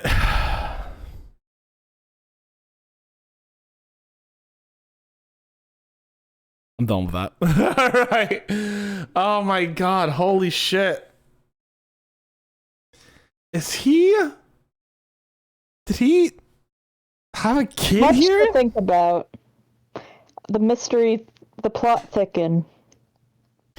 Alright guys, we're gonna raid Luna-chan. If you're guys watching this on YouTube, thank you very much for watching this on YouTube. I hope you all enjoyed it. It's been a wild episode. YouTube, stay safe and stay Botanist Cool, and we'll see you soon. Bye, YouTube! Bye.